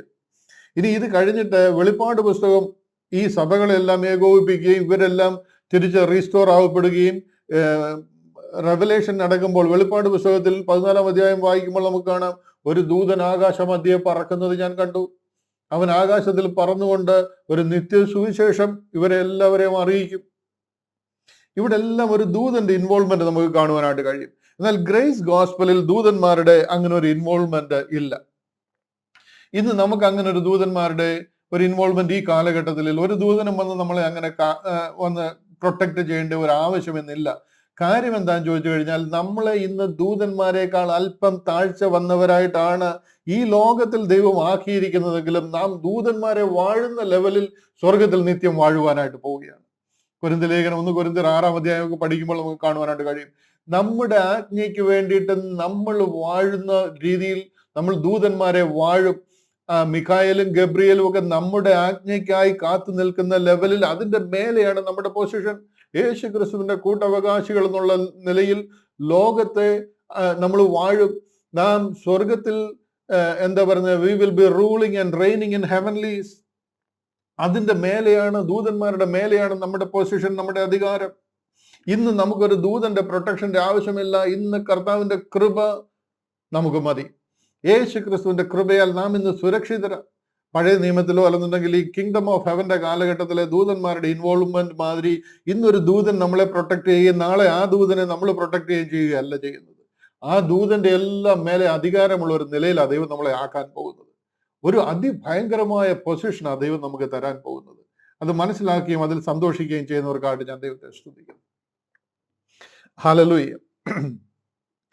അവരെ ദൂതന്മാരെ പുറത്തു കൊണ്ടുവരിക. ദൂതന്മാർ വന്ന് അവരെ പുറത്തു കൊണ്ടുവന്നു. നിങ്ങൾ ദൈവാലയത്തിൽ ചെന്ന് ഈ ജീവന്റെ വചനമെല്ലാം ജനത്തോട് പ്രസ്താവിപ്പിനെന്ന് പറഞ്ഞു. ഇത് രണ്ടും രണ്ട് കാര്യങ്ങളാണ് എന്ന് നിങ്ങൾക്ക് മനസ്സിലാകുന്നുണ്ട് എന്ന് ഞാൻ വിശ്വസിക്കുന്നു. ഈ 12 അപ്പോസ്തലന്മാർ ഇവിടെ പ്രസംഗിക്കുന്നത് കിങ്ഡം ഗോസ്പൽ, അവരുടെ പിതാക്കന്മാർക്ക് കൊടുത്ത വാഗ്ദത്തമാണ്. ഇതല്ല പോൾ പ്രസംഗിച്ച ഗോസ്പൽ. ഇന്ന് ഞാനും നിങ്ങളെ രക്ഷിക്കപ്പെടുന്ന ഗോസ്പൽ അല്ല ഈ 12 അപ്പോസ്തലന്മാർ ഇവിടെ പ്രസംഗിക്കുന്നത്. നിങ്ങൾ ദൈവാലയത്തിൽ ചെന്ന് ഈ ജീവന്റെ വചനം എല്ലാ ജനത്തോടും പ്രസ്താവിക്കണമെന്ന് പറഞ്ഞു. ദൈവാലയത്തിൽ, യെരുശലേം ദേവാലയത്തിൽ യഹൂദന്മാരോട് പ്രസംഗിക്കുന്ന ഗോസ്പലാണിത്. Because it is their calling. അവരുടെ ഗോസ്പലും അവരുടെ വിളിയും തിരഞ്ഞെടുപ്പുമാണ്. അവർ കേട്ട് പുലർച്ചെ ദൈവാലയത്തിൽ ചെന്ന് ഉപദേശിച്ചു കൊണ്ടിരുന്നു. മഹാപുരോഹിതനും കൂടെയുള്ളവരും വന്ന ന്യായാധിപ സംഘത്തെയും ഇസ്രായേൽ മക്കളുടെ മൂപ്പന്മാരെയും എല്ലാം വിളിച്ചു കൂട്ടി അവരെ കൊണ്ടുവരുവാൻ തടവിലേക്ക് ആളയച്ചു. പിറ്റേ ദിവസം മഹാപുരോഹിതനും സന്നിധിൻ സംഘവും എല്ലാം വന്നുകൂടി. എന്നിട്ട് അവരെ വിളിച്ചുകൊണ്ട് വരാൻ പറയുക. അവർക്ക് കഴിഞ്ഞ പ്രാവശ്യം നമ്മൾ അവരോട് പറഞ്ഞു വിട്ടതാണ് മേലാൽ ഇങ്ങനെ സംസാരിക്കില്ലെന്ന്. ഈ പ്രാവശ്യം എന്തായാലും 2 അടി കൂടെ കൊടുത്തു വിടാം എന്ന് പറഞ്ഞിട്ട് അവരെ വിളിപ്പിക്കുക. അവിടെ ചെന്നിട്ട് അവരെ കൊണ്ടുവരാൻ തടവിലേക്ക് ആളയച്ചു. തടവിൽ ആളയച്ചപ്പോൾ ചേവകർ ചെന്നപ്പോൾ അവരെ കാരാഗ്രഹത്തിൽ കാണാതെ മടങ്ങി വന്നു. അവരാരും കാരാഗ്രഹത്തിലില്ല. കാരാഗ്രഹം നല്ല സൂക്ഷ്മത്തോട് പൂട്ടിയിരിക്കുന്നതും കാവൽക്കാർ വാതിക്കൽ നിൽക്കുന്നതും ഞങ്ങൾ കണ്ടു. അവരൊക്കെ അറ്റൻഷനായിട്ട് അവിടെ നിപ്പുണ്ട്. കാരാഗ്രഹം പൂട്ടിക്കിടക്കുകയുമാണ്, പക്ഷെ ആൾക്കാരും അകത്തില്ല. ഇതെന്താണ് സംഭവിക്കുന്നതെന്ന് അറിയാതെ അവരാകപ്പാടെ ഭയപരവശരായി. തുറന്നപ്പോഴോ അകത്ത് ആരെയും കണ്ടില്ല എന്ന് അറിയിച്ചു. ഈ വാക്ക് കേട്ടിട്ട് ദേവാലയത്തിലെ പടനായകനും മഹാപുരോഹിതന്മാരും ഇത് എന്തായി തീരും എന്ന് അവരെ കുറിച്ച് ചഞ്ചലിച്ചു. അവർക്ക് ആകപ്പാടെ പേടിയായി. കാരാഗ്രഹമൊക്കെ പൂട്ടിക്കിടക്കുക, പക്ഷെ ആൾക്കാരും അകത്തില്ല. 25. അപ്പോൾ ഒരുത്തൻ വന്ന്, നിങ്ങൾ തടവിലാക്കിയ പുരുഷന്മാർ ദൈവാലയത്തിൽ നിന്നുകൊണ്ട് ജനത്തെ ഉപദേശിക്കുന്നു എന്ന് ബോധിപ്പിച്ചു. നിങ്ങൾ പൂട്ടിയിട്ടിരുന്ന ആൾക്കാര് പള്ളിയിൽ നിന്നുകൊണ്ട് പ്രസംഗിക്കുന്നു എന്ന് ചെന്ന് അറിയിച്ചു. ഇവിടെ കാരാഗ്രഹമൊക്കെ പൂട്ടിക്കിടക്കുകയാണ്, പക്ഷെ അവർ പള്ളിയിലുണ്ട്. അവരാൾക്കാരെ ഉപദേശിക്കുന്നു എന്ന് ചെന്ന് അറിയിക്കാൻ പറഞ്ഞു. പടനായകൻ ചേവകരുമായി ചെന്നു. ജനം കല്ലെറിയുമെന്ന് ഭയപ്പെടുകയാൽ ബലാത്കാരം ചെയ്യാതെ അവരെ കൂട്ടിക്കൊണ്ടുവന്നു. അവരെ ചെന്ന് പിടിച്ചോണ്ട് വന്നു കഴിഞ്ഞാൽ ജനം അവർ പറയുന്നത് മനസ്സിലാക്കിയിരിക്കും. ഒത്തിരി പേര് രക്ഷിക്കപ്പെട്ട് സ്നാനപ്പെട്ട് പരിശുദ്ധാത്മാവ് നിറഞ്ഞ അന്യഭാഷയൊക്കെ പറഞ്ഞ് അവർ സന്തോഷത്തോട് തുള്ളിച്ചാടി നിൽക്കുക. അവിടുന്ന് അവരെ ബലാത്കാരമായിട്ട് പിടിച്ചോണ്ട് പോയിട്ടുണ്ടെങ്കിൽ ജനം കല്ലെറിയുമെന്നറിയാം. അതുകൊണ്ട് വളരെ നൈസായിട്ട് അവരുടെ ഇടയിൽ നിന്ന് അവരെ പിടിച്ചോണ്ട് വന്നു. അങ്ങനെ അവരെ കൊണ്ടുവന്ന് ന്യായാധിപ സംഘത്തിന് മുമ്പാകെ നിർത്തി. മഹാപുരോഹിതൻ അവരോട്, ഈ നാമത്തിൽ ഉപദേശിക്കരുത് എന്ന് ഞങ്ങൾ നിങ്ങളോട് അമർച്ചയായി കൽപ്പിച്ചുവല്ലോ. നിങ്ങളോ യെരുശലേമിനെ നിങ്ങളുടെ ഉപദേശം കൊണ്ട് നിറച്ചിരിക്കുന്നു.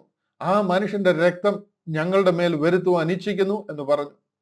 ഇവന്റെ രക്തം ഞങ്ങളുടെ മേൽ ഞങ്ങളുടെ മക്കളുടെയും മേൽ വന്നോട്ടെന്ന് ഞങ്ങൾ ആക്രോശിച്ചത്. അതിന് കൽപ്പന കൊടുത്തത് ഞങ്ങളാ. ഈ രക്തം അതിന് മറു ശിക്ഷ ഞങ്ങൾക്ക് വരുത്തുവാനായിട്ട് അവൻ ജീവിച്ചിരിക്കുന്നു എന്ന് പറഞ്ഞ് അവന്റെ പേരിൽ അത്ഭുതങ്ങൾ കാണിക്കുക. അതുകൊണ്ട് നിങ്ങളോട് ഞങ്ങൾ അമർച്ചയായി കൽപ്പിച്ചതാ. നിങ്ങളോ യെരൂശലേമിനെ നിങ്ങളുടെ ഉപദേശം കൊണ്ട് നിറച്ചിരിക്കുന്നു. ഇവരാരും അന്നും രക്ഷിക്കപ്പെടാൻ പ്ലാനില്ല. എങ്ങനെ ഇത് ഇല്ലാതാക്കാൻ പറ്റുമെന്നാണ് നോക്കുന്നത്. ഇന്ന് നമ്മൾ ഈ ഉപദേശം പറയുമ്പോഴും ഇത് ക്രിസ്റ്റൽ ക്ലിയർ ആണ്. ഇത് ബൈബിൾ പറഞ്ഞിരിക്കുന്ന സ്വർഗീയ സത്യമാണെന്ന് മനസ്സിലായാലും അതിനെക്കുറിച്ച് നോക്കാനേ താല്പര്യമില്ല.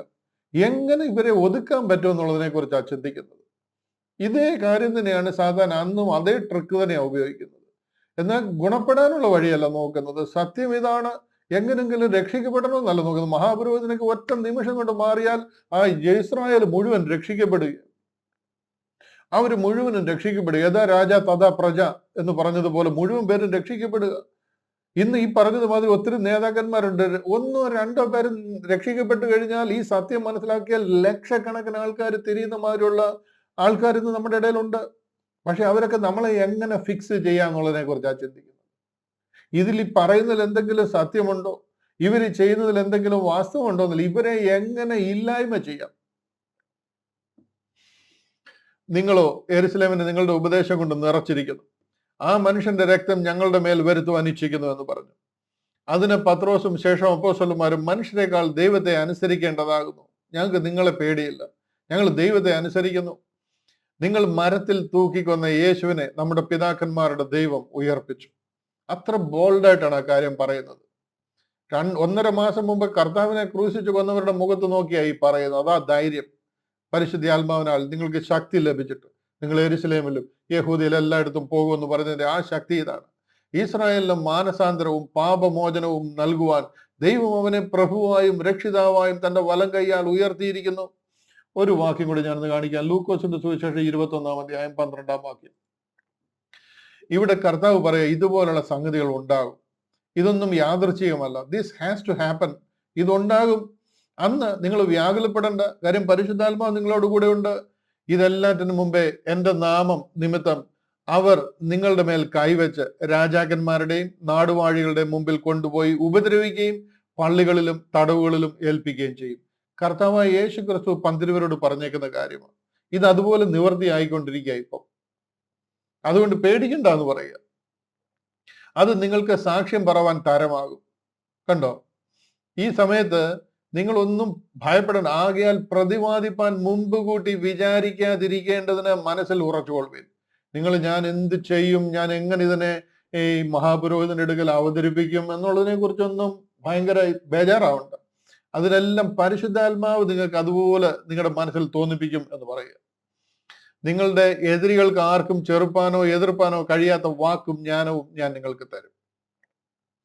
അതാണ് ഇവിടെ ഇപ്പം നടന്നുകൊണ്ടിരിക്കുന്നത്, നമ്മൾ ഈ കണ്ടുകൊണ്ടിരിക്കുന്നത്. ഇവിടെ ഞാൻ വായിച്ചുകൊണ്ടിരുന്ന ഭാഗത്തേക്ക് മടങ്ങി വരാൻ നമുക്ക് വായിച്ച് അവസാനിപ്പിക്കേണ്ടതായിട്ടുണ്ട്. നമ്മുടെ സമയം ഒരല്പം അതിക്രമിച്ചിരിക്കുകയാണ്. ഒരു 5 മിനിറ്റ് കൊണ്ട് ഞാൻ ഇത് വായിച്ചു തീർക്കാം. ഇത് കേട്ടപ്പോൾ അവർ കോപപരവശരായി അവരെ ഒടുക്കിക്കളയുവാൻ ഭാവിച്ചു. 32-ാമത്തെ വാക്യം നമ്മൾ വായിച്ചു നിർത്തിയത്. ഈ വസ്തുക്കളൊക്കെ ഞങ്ങൾ ദൈവം അനുസരിക്കുന്നവർക്ക് നൽകിയ പരിശുദ്ധാത്മാവും സാക്ഷികളാകുന്നു എന്ന് ഉത്തരം പറഞ്ഞു. ഇത് കേട്ടപ്പോൾ അവർ കോപപരവശരായി അവരെ ഒടുക്കിക്കളയുവാൻ ഭാവിച്ചു. ആര്? മഹാപുരോഹിതനും സൈന്യവും ഇവരെ കൊന്നുകളയുവാനായിട്ട് ഭാവിച്ചു. ഇവരെ എങ്ങനെ കൊന്നുകളയാം? ഇവർക്ക് സാക്ഷികളെ വേണം. കള്ളസാക്ഷികളെ കിട്ടിക്കഴിഞ്ഞാൽ കള്ളസാക്ഷ്യം വെച്ച് കൊന്നുകളയാം. അതിന് അവരെ ഒടുക്കിക്കളയുവാൻ ഭാവിച്ചു. അപ്പോൾ സർവ്വജനത്തിനും ബഹുമാനമുള്ള ധർമ്മോപദേഷ്ടാവായ ഗമാലിയേൽ എന്നൊരു പരീശൻ ന്യായാധിപ സംഘത്തിൽ എഴുന്നേറ്റു അവരെ കുറെ നേരം പുറത്താക്കുവാൻ കൽപ്പിച്ചു. പിന്നെ അവൻ അവരോട്, ഇസ്രായേൽ പുരുഷന്മാരെ, ഈ മനുഷ്യരുടെ കാര്യത്തിൽ നിങ്ങൾ എന്ത് ചെയ്യാൻ പോകുന്നു എന്ന് സൂക്ഷിച്ചുകൊള്ളുവീൻ. ഇത് അല്പം കൂടെ എക്സ്പ്ലെയിൻ ചെയ്യേണ്ടതാണ്. എന്നാൽ നമ്മുടെ സമയം തീർന്നിരിക്കുക. ഞാൻ അടുത്ത ആഴ്ചയിൽ ഇതിന്റെ ബാക്കി പറഞ്ഞ് അടുത്ത അധ്യായത്തിൽ കയറി നമുക്ക് പറഞ്ഞു തീർക്കാം. ഈ ഗമാലിയേലിനെ ഒരല്പം കാര്യമായിട്ട് നിങ്ങളെ ഒന്ന് പറഞ്ഞ് മനസ്സിലാക്കണം. അതുകൊണ്ട് ഈ ഭാഗം നമുക്ക് അടുത്ത അധ്യായത്തിൽ അടുത്ത ദിവസം ചിന്തിക്കുമ്പോൾ പറഞ്ഞ് മനസ്സിലാക്കാം. ലാസ്റ്റ് വാക്യം മാത്രം ഒന്ന് വായിച്ച് ഞാൻ നിർത്താം. 42-ാമത്തെ വാക്യം. പിന്നെ അവർ ദിനംപ്രതി ദൈവാലയത്തിലും വീടുതോറും ഇടവിടാതെ ഉപദേശിക്കുകയും യേശുവിനെ ക്രിസ്തു എന്ന് സുവിശേഷിക്കുകയും ചെയ്തുകൊണ്ടിരുന്നു.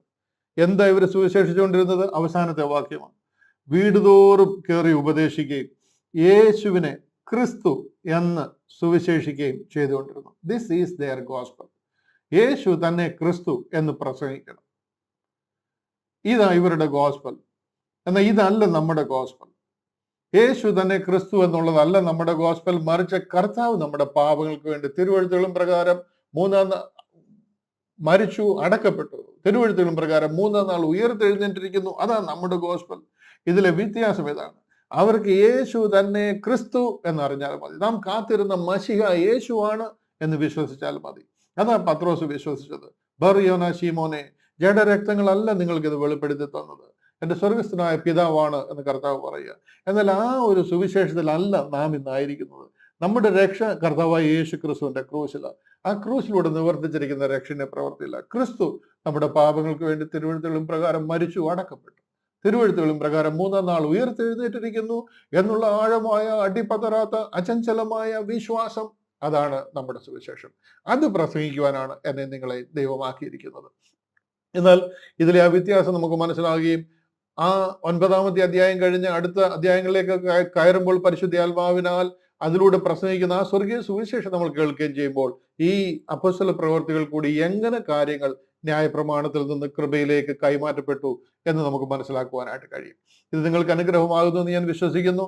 അടുത്ത ആഴ്ചയിൽ ഇതിന്റെ തുടർമാനമായ ഭാഗങ്ങളും 6-ാം അധ്യായം ഒന്നിച്ച് ചിന്തിക്കാം എന്ന് ആഗ്രഹിക്കുകയും പ്രാർത്ഥിക്കുകയും ചെയ്തുകൊണ്ട് വാക്കുകൾക്ക് വിരാമം കുറിക്കുന്നു. കർത്താവിന്റെ കൃപ നമ്മോട് കൂടെ ഇരിക്കും.